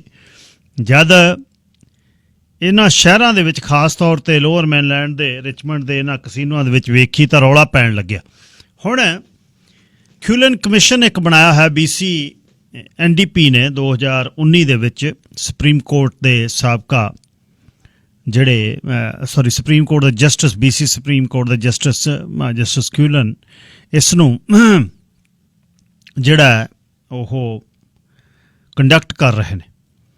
2008 ਤੋਂ 13 ਦੇ 5 ਸਾਲਾਂ ਦੇ ਵਿੱਚ RCMP ਨੇ ਕੰਸਰਨ ਜਿਹੜੇ ਉਸ ਸਮੇਂ ਦੀ ਸਰਕਾਰ, ਲਿਬਰਲ ਸਰਕਾਰ ਨੂੰ ਦੱਸੇ ਕਿ ਆਹ ਕੁਛ ਹੋ ਰਿਹਾ, ਜਿਹਦੇ ਵਿੱਚ officer incharge integrator proceeds of crime section IPPOC Barry Baxter, Calvin Christie, ਉਸ ਤੋਂ ਬਾਅਦ Wayne Holland, Fred Pannock, Larry Vander Graf, ਇਹਨਾਂ ਨੇ ਮੁੜ ਸਮੇਂ ਤੋਂ ਸਮੇਂ ਸਾਰਿਆਂ ਨੂੰ ਦੱਸਿਆ, ਰਿਚ ਕੋਲਮੈਨ ਨੂੰ ਦੱਸਿਆ, ਪਰ BC ਲਿਬਰਲ ਨੇ ਸੁਣੀ। ਕੱਲ੍ਹ ਸਾਬਕਾ ਮੁੱਖ ਮੰਤਰੀ ਕ੍ਰਿਸਟੀ ਕਲਾਰਕ ਪੇਸ਼ ਹੋਈ, ਜਿਹਦੇ ਵਿੱਚ ਇਹ ਗੱਲ ਕਲੀਅਰ ਉਸਨੇ ਆਪਣੀ ਗੱਲਾਂ ਬਾਤਾਂ 'ਚ ਕੀਤੀ। ਕਿਤੇ ਉਹਨੇ ਕਿਹਾ ਮੇਰਾ ਕੰਟਰੋਲ ਸੀ ਸੂਬੇ 'ਚ, ਕਿਤੇ ਉਹ ਕਹਿ ਰਿਹਾ ਲਾ ਐਨਫੋਰਸਮੈਂਟ ਦਾ ਕੰਮ ਆ, ਗਵਰਨਮੈਂਟ ਦਾ ਕੰਮ ਨਹੀਂ ਸੀ। ਪਰ ਹੈੱਡ ਕੌਣ ਕਰ ਰਹੀ ਸੀ ਗਵਰਨਮੈਂਟ ਨੂੰ? Christie Clark. ਜਦ ਸੂਬੇ 'ਚ ਕੁਛ ਹੋ ਰਿਹਾ ਬਿਲਕੁਲ ਠੀਕ ਹੈ, ਲਾ ਐਨਫੋਰਸਮੈਂਟ ਦੀ ਗੱਲ ਹੈ, ਪਰ ਜਦ ਬਿਊਰੋਕਰੇਸੀ ਤੁਹਾਨੂੰ ਦੱਸ ਰਹੀ ਹੈ, ਰਾਜਨੀਤਿਕ ਬੰਦਿਆਂ ਨੂੰ ਦੱਸ ਰਹੀ ਹੈ, ਤਾਂ ਇਹਨਾਂ ਗੇਮਿੰਗ ਦੇ ਜਿਹੜੇ ਮੰਤਰੀ ਰਹੇ ਨੇ, ਸ਼ਰਲੀ ਬੌਂਡ ਵੀ ਰਹੀ ਹੈ, ਰਿਚ ਕੋਲਮੈਨ ਵੀ ਰਿਹਾ ਤੇ ਮੈਕ ਡਿਓਂਗ ਵੀ ਰਿਹਾ। ਰਿਚ ਕੋਲਮੈਨ ਦੇ ਸਮੇਂ ਵੱਧ ਗੱਲ ਇਹ ਹੁੰਦੀ ਰਹੀ, ਤੇ 8 ਤੋਂ 13 ਦੇ ਵਿੱਚ 5 ਵਾਰ RCMP ਨੇ ਦੱਸਿਆ ਕਿ ਡਰਟੀ ਮਨੀ, ਬੈਰੀ ਬੈਕਸਟਰ ਨੇ 2011 'ਚ ਦੱਸਿਆ ਕਿ ਡਰਟੀ ਮਨੀ ਜਿਹੜੀ ਇਹ ਆ ਰਹੀ ਹੈ ਤੇ ਲੋਕ $20 ਦੇ ਮਿਲੀਅਨਸ ਆਫ ਡਾਲਰ ਲੈ ਕੇ ਆ ਰਹੇ ਨੇ ਤੇ ਸਾਫ਼ ਕਰਕੇ ਲੈ ਕੇ ਜਾ ਰਹੇ ਨੇ। ਤੇ ਕ੍ਰਿਸਟੀ ਕਲਾਰਕ ਨੂੰ ਰਿਪੋਰਟਸ ਬਾਰੇ ਇਹ ਪਤਾ ਸੀ ਜਾਂ ਨਹੀਂ, ਪਰ ਗੱਲਾਂ ਇਹ ਦੱਸ ਰਹੀਆਂ, ਉਸਦੀ ਟੈਸਟੀਮਨੀ ਇਹ ਦੱਸ ਰਹੀ ਹੈ ਕਿ ਉਹ ਅਵੇਅਰ ਸੀ ਕਿ ਪਬਲਿਕ ਰਿਪੋਰਟਸ ਕਿ ਬਹੁਤ ਜ਼ਿਆਦਾ ਕੈਸ਼, ਜਿਹੜਾ ਸਸਪੀਸ਼ੀਅਸ ਕੈਸ਼ ਜਿਹੜਾ ਜੂਏ ਖਾਨਿਆਂ 'ਚ ਆ ਰਿਹਾ। ਅਤੇ ਉਸ ਤੋਂ ਬਾਅਦ ਤੇ ਉਸਨੇ ਬਿਲਕੁਲ ਰਿਕੁਐਸਟ ਨਹੀਂ ਕੀਤੀ ਰੈਗੂਲਰ ਬਰੀਫਿੰਗ ਦੀ ਆਪਣੇ ਮਿਨਿਸਟਰਾਂ ਤੋਂ, 2011 ਦੇ ਵਿੱਚ ਰਿਕਮੈਂਡੇਸ਼ਨ ਜਿਹੜੀ ਇੰਟੀਗ੍ਰੇਟਡ ਪੁਲਿਸ ਟਾਸਕ ਫੋਰਸ ਦੀ ਹੋਈ ਸੀ 2016 ਤੱਕ ਨਹੀਂ ਉਹ ਬਣੀ, ਅਤੇ ਕਦੇ ਵੀ ਉਹਨੇ ਹਾਊਸਿੰਗ ਕੀਮਤਾਂ ਵਧਣ ਦੇ ਲਈ ਇਸ ਮਨੀ ਦਾ ਕੀ ਕਾਰਨ ਹੈ ਉਹ ਵੀ ਉਸਨੇ ਗੱਲ ਨਹੀਂ ਕੀਤਾ। ਰਿਚ ਕੋਲਮੈਨ ਦੇ ਸਮੇਂ ਰਿਚ ਕੋਲਮੈਨ ਨੇ ਸਰੀ ਦੇ ਵਿੱਚ ਇੱਕ ਵਿਵਾਦਤ ਜੂਆਖਾਨਾ ਜਿਹੜਾ ਬਣ ਰਿਹਾ ਸਾਊਥ ਸਰੀ ਦੇ ਵਿੱਚ, ਉਸ ਲਈ ਵੀ ਸਿਟੀ ਆਫ ਸਰੀ ਨੂੰ ਇੱਕ ਵਾਰ ਪ੍ਰੈਸ਼ਰ ਕੀਤਾ ਸੀ ਕਿ ਜੇ ਤੁਸੀਂ ਇਹਨੂੰ ਨਾ ਬਣਨ ਦਿਓਗੇ ਤਾਂ ਆਹ ਸਹੂਲਤਾਂ ਕੁਝ ਕੱਟੀਆਂ ਜਾਣਗੀਆਂ। ਅਤੇ ਬਹੁਤ ਵਿਵਾਦਤ ਇਹ ਜੂਆਖਾਨਾ ਸੀ ਜਿਹੜਾ ਸਾਊਥ ਸਰੀ 'ਚ ਬਣ ਰਿਹਾ ਸੀ, ਅਤੇ ਉਸ 'ਤੇ ਫਿਰ ਉਸ ਸਮੇਂ ਦੀ ਮੇਅਰ ਡਾਇਨ ਵਾਟਸ ਨੇ ਪੂਰਾ ਐਕਟ ਕਰਕੇ ਇਸ ਨੂੰ ਰੋਕਿਆ। ਸੋ ਇਹ ਜਿਹੜਾ ਕਸੀਨੋਆਂ ਦੇ ਵਿੱਚ ਹੋਰ ਵੀ ਕੁਝ ਗੱਲਾਂ ਅੱਜ ਕੱਲ੍ਹ ਵੀ ਚੱਲ ਰਹੀਆਂ ਕਿ ਡਾਊਨਟਾਊਨ ਦੇ ਵਿੱਚ ਅਤੇ ਡਾਊਨਟਾਊਨ ਦੇ ਨਾਲ ਦੇ ਸ਼ਹਿਰਾਂ ਦੇ ਵਿੱਚ ਹੋਟਲ ਜਿਹੜੇ ਨੇ ਜਿਨ੍ਹਾਂ ਦੀ ਅਸੈਸਮੈਂਟ ਵੈਲਿਊ 15-18 ਮਿਲੀਅਨ ਹੈ, ਉਹ 50-50 60-60 ਮਿਲੀਅਨ ਦੇ BC ਸਰਕਾਰ ਖਰੀਦ ਰਹੀ ਹੈ ਬੇਘਰੇ ਲੋਕਾਂ ਲਈ। ਇੱਕ ਡਾਊਨਟਾਊਨ ਦੇ ਵਿੱਚ ਬਿਲਕੁਲ ਡਿਗਣ ਤੇ ਨੇੜੇ ਲੱਗਿਆ ਹੋਟਲ 16 ਮਿਲੀਅਨ ਦੀ ਅਸੈਸਮੈਂਟ ਆ ਉਹਦੀ, ਉਹ 60 ਮਿਲੀਅਨ ਦਾ ਸ਼ਾਇਦ ਖਰੀਦਿਆ। ਮੈਂ ਸੁਣ ਰਿਹਾ ਸਾਂ ਪਿਛਲੇ ਦਿਨੀਂ ਡੇਵਿਡ ਈਵੀ ਨੂੰ, ਉਹ ਕਹਿੰਦਾ ਕਰੀਏ ਕੀ। ਅਤੇ ਕੁਝ ਖਬਰਾਂ ਬਰਨਬੀ ਦੇ ਵਿੱਚ ਵੀ ਇੱਕ ਜਿਹੜਾ ਹੋਟਲ ਹੈ ਉਸ ਦੀ ਗੱਲ ਸ਼ਾਇਦ ਡੀਲ ਚੱਲ ਰਹੀ ਹੈ ਕੋਈ, ਇਹ ਵੀ ਕੱਲ੍ਹ ਖਬਰਾਂ ਕੁਛ ਮਿਲੀਆਂ ਕਮਿਊਨਿਟੀ ਦੇ ਵਿੱਚ ਉੱਡਦੀਆਂ।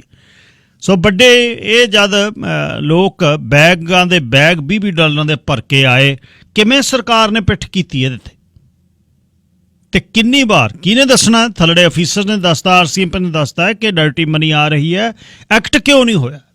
ਰਿਚ ਕੋਲਮੈਨ ਨੇ ਇਸ ਨੂੰ ਕਿਉਂ ਅਣਸੁਣਿਆ ਕੀਤਾ? ਰਿਚ ਕੋਲਮੈਨ ਨੇ ਕਿਉਂ ਰਿਫਿਊਜ਼ ਕੀਤਾ ਜਦ ਉਸ ਦਾ ਸਟਾਫ ਅਤੇ ਉਸਦੇ ਜਿਹੜੇ ਨੇ ਥੱਲੜੇ ਅਫੀਸਰ ਨੇ ਉਹਨਾਂ ਨੇ ਕੋਸ਼ਿਸ਼ ਕੀਤੀ ਮਿਲਣ ਦੀ ਤਾਂ ਨਹੀਂ ਮਿਲਿਆ। ਫਰੈਡ ਪੈਨੌਕ ਜਿਹੜਾ ਫਾਰਮਰ ਅਫੀਸਰ ਇੰਚਾਰਜ ਜਿਹੜਾ integrated illegal gaming enforcement team ਦਾ ਸੀ, 2009 'ਚ ਉਹ ਕਹਿੰਦਾ ਮੈਂ ਮੀਟਿੰਗ ਸੈੱਟ ਕਰਨੀ ਚਾਹੀ ਕੋਲਮੈਨ ਨਾਲ ਡਾਇਰੈਕਟ, ਅਤੇ ਕੋਲਮੈਨ ਨੇ ਰਿਫਿਊਜ਼ ਕੀਤਾ, ਅਤੇ ਉਸ ਦਾ ਜਿਹੜਾ ਰਿਐਕਸ਼ਨ ਸੀ ਬਰੂਟਲ ਅਤੇ ਡਿਸਮਿਸਿਵ ਸੀ।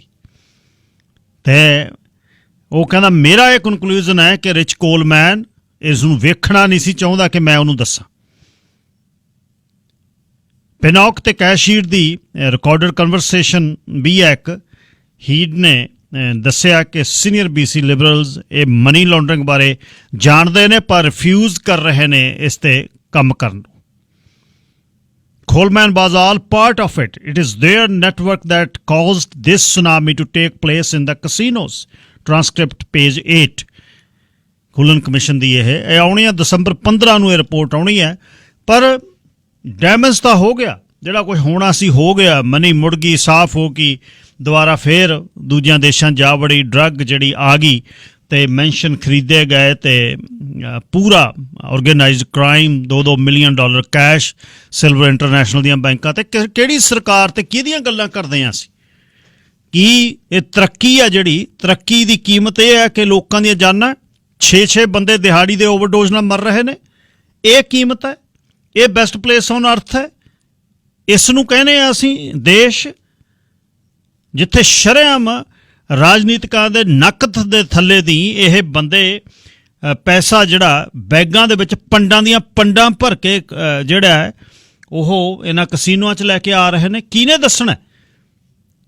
ਜਿਹੜਾ ਅਫੀਸਰ ਇੰਚਾਰਜ ਸੀ integrated procedures of crime section ਦਾ, ਬੈਰੀ ਬੈਕਸਟਰ, ਕੈਲਵਨ ਕ੍ਰਿਸਟੀ, ਉਸ ਤੋਂ ਬਾਅਦ ਜਿਹੜੀ integrated illegal gaming enforcement team ਬਣਾਈ, Wayne Holland, Fred Pannock, Larry Vander, ਕਿਹਨੇ ਦੱਸਣਾ ਸੀ ਔਰ ਦੱਸ ਤਾਂ ਦਿੱਤਾ।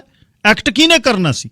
ਕਦੇ ਕ੍ਰਿਸਟੀ ਕਹਿੰਦੀ ਹੈ ਵੀ ਸਾਡਾ ਕੰਮ ਨਹੀਂ, ਇਹ ਲਾਅ ਇਨਫੋਰਸਮੈਂਟ ਦਾ, ਕਦੇ ਕਹਿੰਦੀ ਹੈ ਮੈਨੂੰ ਪਤਾ ਨਹੀਂ, ਕਦੇ ਉਹ ਕਹਿ ਰਹੀ ਹੈ ਕਿ ਮੇਰਾ ਇਹ ਕੰਮ ਨਹੀਂ ਸੀ, ਅਤੇ ਕੀ ਉਹ ਕਹਿੰਦੇ ਬਰੀਫਿੰਗ ਅਸੀਂ ਕੀਤੀ ਹੈ, ਦੱਸਿਆ ਅਸੀਂ। ਰਿਚ ਕੋਲਮੈਨ ਨੂੰ ਤਾਂ ਬਹੁਤ ਵਾਰ ਦੱਸਣ ਦੀ ਕੋਸ਼ਿਸ਼ ਕੀਤੀ, ਫਰੈਡ ਪੈਨੌਕ ਕਹਿੰਦਾ। ਸੋ ਇਹ ਹੁਣ ਇਹਦੇ ਵਿੱਚੋਂ ਗੱਲ ਨਿਕਲ ਕੇ ਸਾਹਮਣੇ ਆਉਣੀ ਚਾਹੀਦੀ ਆ ਵੀ ਐਗਜ਼ੈਕਟਲੀ ਹੋਇਆ ਕੀ, ਅਤੇ ਗਾਂਹ ਵਾਲਿਆਂ ਨੂੰ ਜਿਹੜਾ ਇਹਦੇ ਵਿੱਚੋਂ ਕੁਛ ਨਾ ਕੁਛ ਜਿਹੜਾ ਉਹ ਸਬਕ ਮਿਲੇ। ਮਤਲਬ ਥੱਲੜੇ ਲੈਵਲ 'ਤੇ ਤਾਂ $2 $5 ਦੀ ਗੱਲ ਹੁੰਦੀ ਹੈ, ਅਤੇ 200 ਮਿਲੀਅਨ 400 ਮਿਲੀਅਨ ਉੱਡ ਜਾਵੇ। BC ਰੇਲ ਦੇ ਘਟਾਲੇ ਵੇਲੇ ਕੀ ਹੋਇਆ ਸੀ? 2 ਕਲਰਕ ਭਾਈਚਾਰੇ ਦੇ ਬਾਸੀ ਤੇ ਵਿਰਕ ਫੜ ਕੇ ਠੋਕ ਤੇ ਕਿੰਨੇ ਕੁ ਉਹ ਇਹਦੇ 'ਚ ਇਨਵੋਲਵ ਸੀ ਡੀਲ ਕਰਾਉਣ ਲਈ? ਕੌਣ ਇਨਵੋਲਵ ਸੀ ਇਹਦੇ 'ਚ? ਕਿਵੇਂ ਉਹ ਬਿਡਿੰਗ ਪ੍ਰੋਸੈਸ ਬਾਹਰ ਗਿਆ? ਮੀਡੀਆ ਕਿਵੇਂ ਭਾਈਚਾਰੇ ਦਾ ਕਰਪਟ ਹੋ ਗਿਆ ਵੀ ਜੇ ਖਬਰਾਂ ਨਹੀਂ ਲਵਾਉਣੀਆਂ ਬਾਸੀ ਤੇ ਵਿਰਕ ਉਹਨਾਂ ਨੂੰ ਵੀ ਚੜੇ ਮਹੀਨੇ ਖਾਕੀ ਲਿਫਾਫਾ ਲਿਆ ਦੇ। ਮੁਕਤਾ ਜਿਹੜਾ ਹੈ ਉਹ ਧੱਕੇ ਨਾਲ ਰੱਖੀ ਫਿਰੋ, ਪਰ ਕਰਪਸ਼ਨ ਜਿਹੜੀ ਹੈ ਉਹਨੂੰ ਕੌਣ ਰੋਕੂ?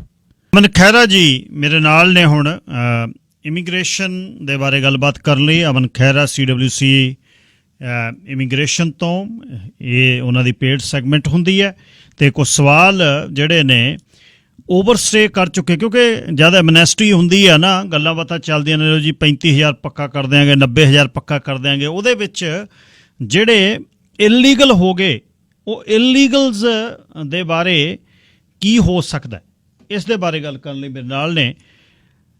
ਅਮਨ ਜੀ ਸਵਾਗਤ, ਸਤਿ ਸ਼੍ਰੀ ਅਕਾਲ। ਸਤਿ ਸ਼੍ਰੀ ਅਕਾਲ ਬਾਈ ਜੀ, ਔਰ ਸਾਰੇ ਲਿਸਨਰਸ ਨੂੰ ਮੇਰੇ ਵੱਲੋਂ ਪਿਆਰ ਭਰੀ ਸਤਿ ਸ਼੍ਰੀ ਅਕਾਲ, ਨਮਸਕਾਰ ਤੇ ਆਦਾਬ। ਧੰਨਵਾਦ ਜੀ। ਭਾਈਚਾਰੇ ਦੇ ਵਿੱਚ ਇੱਕ ਗੱਲਬਾਤ ਬੜੀ ਚੱਲ ਪੈਂਦੀ ਹੁੰਦੀ ਹੈ, ਜਾਂ ਸਰਕਾਰ ਨਾ ਕੁਝ ਰਿਆਇਤਾਂ ਦੇ ਦੇਵੇ ਕਿਸੇ ਚੀਜ਼ ਬਾਰੇ ਵੀ, ਪਰ ਜਿਹੜੇ ਉਸ ਰਿਆਇਤਾਂ ਦੇ ਵਿੱਚ ਪਹਿਲਾਂ ਹੀ ਲਾਲ ਲਾਈਨ 'ਤੇ ਨੇ ਉਹਨਾਂ ਨੂੰ ਵੀ ਲੱਗਣ ਲੱਗ ਜਾਂਦਾ ਵੀ ਚਲੋ ਆਪਣਾ ਵੀ ਵਿੱਚੇ ਸਰਜਣ ਹੈ। ਹੁਣ ਇਹ ਜਦ ਇਸ ਧਰਤੀ ਦੇ ਉੱਪਰ ਰਹਿ ਰਹੇ ਲੋਕਾਂ ਨੂੰ ਜਲਦੀ ਪੱਕਿਆਂ ਕਰਨ ਲਈ ਪਹਿਲਾਂ 25-28 ਹਜ਼ਾਰ ਸੀ, ਹੁਣ 90,000 ਹੈ, ਉਹਦੀ ਗੱਲਬਾਤ ਚੱਲੀ। ਕੁਝ ਪਹਿਲਾਂ ਓਵਰਸਟੇ ਕਰ ਚੁੱਕੇ ਇਲੀਗਲ ਹੋਏ ਲੋਕਾਂ ਦੀ ਫੜੋਫੜੀ ਸ਼ੁਰੂ ਹੋਈ ਹੈ, ਇਹਦੇ ਬਾਰੇ ਦੱਸਿਓ ਜੀ, ਇਹ ਕੀ ਇਸ਼ੂ ਹੈ? ਜੀ ਬਿਲਕੁਲ ਬਾਈ ਜੀ, ਜਦੋਂ ਵੀ ਕੈਨੇਡਾ ਦੇ ਵਿੱਚ ਜਿਵੇਂ ਪਿਛਲੇ ਸਾਲ ਕੋਵਿਡ ਦਾ ਜਦੋਂ ਪਹਿਲੀ ਵੇਵ ਆਈ ਸੀ ਤਾਂ ਗਵਰਨਮੈਂਟ ਨੇ ਕੁਝ ਸਸਪੈਂਸ਼ਨ ਲਾਈਆਂ ਸੀ, ਕੁਝ ਮੋਰਟੋਰੀਅਮ ਲਾਏ ਸੀ ਕਈ ਪ੍ਰੋਗਰਾਮਸ ਦੇ ਉੱਤੇ, ਖਾਸ ਕਰਕੇ ਜਿਹੜੀ ਇਨਫੋਰਸਮੈਂਟ ਹੈ ਉਹਨੂੰ ਰੋਕਿਆ ਗਿਆ ਸੀ। ਔਰ ਉਹਦਾ ਪਹਿਲਾ ਸਭ ਤੋਂ ਬੜਾ ਕਾਰਨ ਸੀਗਾ ਜਿਹੜੀਆਂ ਫਲਾਈਟ ਸੀਗੀਆਂ ਉਹ ਇੱਕ ਰਿਸਕ ਸੀਗਾ। ਉਸ ਤੋਂ ਇਲਾਵਾ ਸਭ ਤੋਂ ਬੜਾ ਰਿਸਕ ਕੋਵਿਡ ਦਾ ਸੀਗਾ। ਕੰਟਰੀਜ਼ ਨੇ ਇੱਕ ਦੂਜੇ ਦੇ ਜਿਹੜੇ ਪੈਸੇਂਜਰ ਸੀ ਉਹ ਲੈਣੇ ਬੰਦ ਕਰਤੇ ਸੀ, ਭਾਵੇਂ ਕਿ ਉਹ ਕੰਟਰੀ ਦੇ ਸਿਟੀਜ਼ਨ ਨੇ, ਉੱਥੇ ਵੀ ਰਿਸਟ੍ਰਿਕਸ਼ਨਸ ਕਾਫੀ ਲੱਗੀਆਂ ਹੋਈਆਂ ਸੀ। ਸੋ ਗਵਰਨਮੈਂਟ ਨੇ ਇੱਕ ਟੈਂਪਰੇਰੀ ਮੋਰਟੋਰੀਅਮ ਜਿਹਾ ਲਾਤਾ ਸੀ ਇਹਨਾਂ ਰਿਮੂਵਲ ਪ੍ਰੋਸੈਸਿਸ ਦੇ ਉੱਤੇ। ਨਾ ਫਿਰ ਗਵਰਨਮੈਂਟ ਨੇ ਇੱਕ ਬਲੈਂਕੇਟ ਅਪਰੂਵਲ ਦਿੱਤੀ ਸੀ ਵੀ ਜਿਹੜੇ ਵਿਅਕਤੀ ਪਿਛਲੇ ਸਾਲ ਮਾਰਚ ਮਹੀਨੇ ਦੇ ਮਿਡਲ ਆਫ ਮਾਰਚ ਤੋਂ ਪਹਿਲਾਂ ਕੈਨੇਡਾ ਦੇ ਵਿੱਚ ਲੀਗਲ ਸਟੇਟਸ ਤੇ ਸੀ ਪਰ ਉਹ ਆਪਣਾ ਕਿਸੇ ਵੀ ਕਾਰਨ ਕਰਕੇ ਸਟੇਟਸ ਵਧਾ ਨਹੀਂ ਪਾਏ, ਤਾਂ ਫਿਰ ਉਹਨਾਂ ਨੂੰ ਇੱਕ ਬਲੈਂਕੇਟ ਅਪਰੂਵਲ ਦਿੱਤੀ ਸੀ ਵੀ ਉਹਨਾਂ ਦਾ ਸਟੇਟਸ ਜਿਹੜਾ ਉਹ as good as legal consider ਹੋਏਗਾ ਤੇ ਉਹਨਾਂ ਦਾ ਜਿਹੜਾ ਇੰਪਲਾਈਡ ਸਟੇਟਸ ਬਣ ਜਾਏਗਾ ਵੀ ਜਿਹੜੇ ਸਟੇਟਸ ਤੇ ਹੈ ਉਹ ਕੰਟੀਨਿਊ ਰਹੇਗਾ ਅੰਟਿਲ ਗਵਰਨਮੈਂਟ ਫਰਦਰ ਨੋਟਿਸ ਨਾ ਦੇਵੇ। ਸੋ ਰੀਸੈਂਟਲੀ ਗਵਰਨਮੈਂਟ ਨੇ ਕੀ ਕੀਤਾ, ਜਦੋਂ ਥਰਡ ਵੇਵ ਤੋਂ ਪਹਿਲਾਂ ਗਵਰਨਮੈਂਟ ਨੇ ਜਿਹੜੇ ਪਹਿਲਾਂ ਇੰਡੀਵਿਜੂਅਲ ਨੂੰ ਸਸਪੈਂਡ ਕੀਤਾ ਹੋਇਆ ਸੀ, ਜਿਨ੍ਹਾਂ ਨੂੰ ਰਿਮੂਵਲ ਰੋਕੇ ਹੋਏ ਸੀ, ਉਹ ਗਵਰਨਮੈਂਟ ਨੇ ਦੁਬਾਰਾ ਸਟਾਰਟ ਕਰਤੇ ਹੈ ਔਰ ਉਹਨਾਂ ਨੂੰ ਰਿਮੂਵ ਜਿਹੜਾ ਹੈਗਾ ਕੰਟਰੀ ਤੋਂ ਕਰਨਾ ਸ਼ੁਰੂ ਕਰਤਾ। ਸੋ ਕਾਫੀ ਵਿਅਕਤੀ ਇਹ ਬਹੁਤ ਬੜਾ ਭੁਲੇਖਾ ਖਾਂਦੇ ਨੇ ਵੀ ਜਿਹੜੇ ਹੁਣ 90,000 ਵਿਅਕਤੀਆਂ ਨੂੰ ਇਮੀਗ੍ਰੇਸ਼ਨ ਮਿਲ ਰਹੀ ਹੈ ਕਿਉਂਕਿ ਉਹਨਾਂ ਨੇ ਵੀ ਲੀਗਲ ਵਰਕ ਪਰਮਿਟ ਤੇ ਕੰਮ ਕੀਤਾ ਤੇ ਉਹ ਵੀ ਇਸ ਦਾ ਫਾਇਦਾ ਲੈ ਲੈਣਗੇ। ਉਹ ਬਿਲਕੁਲ ਇਸ ਗੱਲ ਦਾ ਫਾਇਦਾ ਨਹੀਂ ਲੈ ਸਕਣਗੇ। ਉਹ ਸਿਰਫ ਐਂਡ ਸਿਰਫ ਬੜੇ ਸਿਲੈਕਟਿਵ ਇੰਡੀਵਿਜੂਅਲਸ ਨੂੰ ਹੀ ਫਾਇਦਾ ਮਿਲੇਗਾ ਉਸ ਪਰਟੀਕੂਲਰ ਪ੍ਰੋਵੀਜ਼ਨ ਦਾ ਜਿਹਦੇ ਚੋਂ ਇਮੀਗ੍ਰੇਸ਼ਨ ਲੈ ਸਕਦੇ ਨੇ।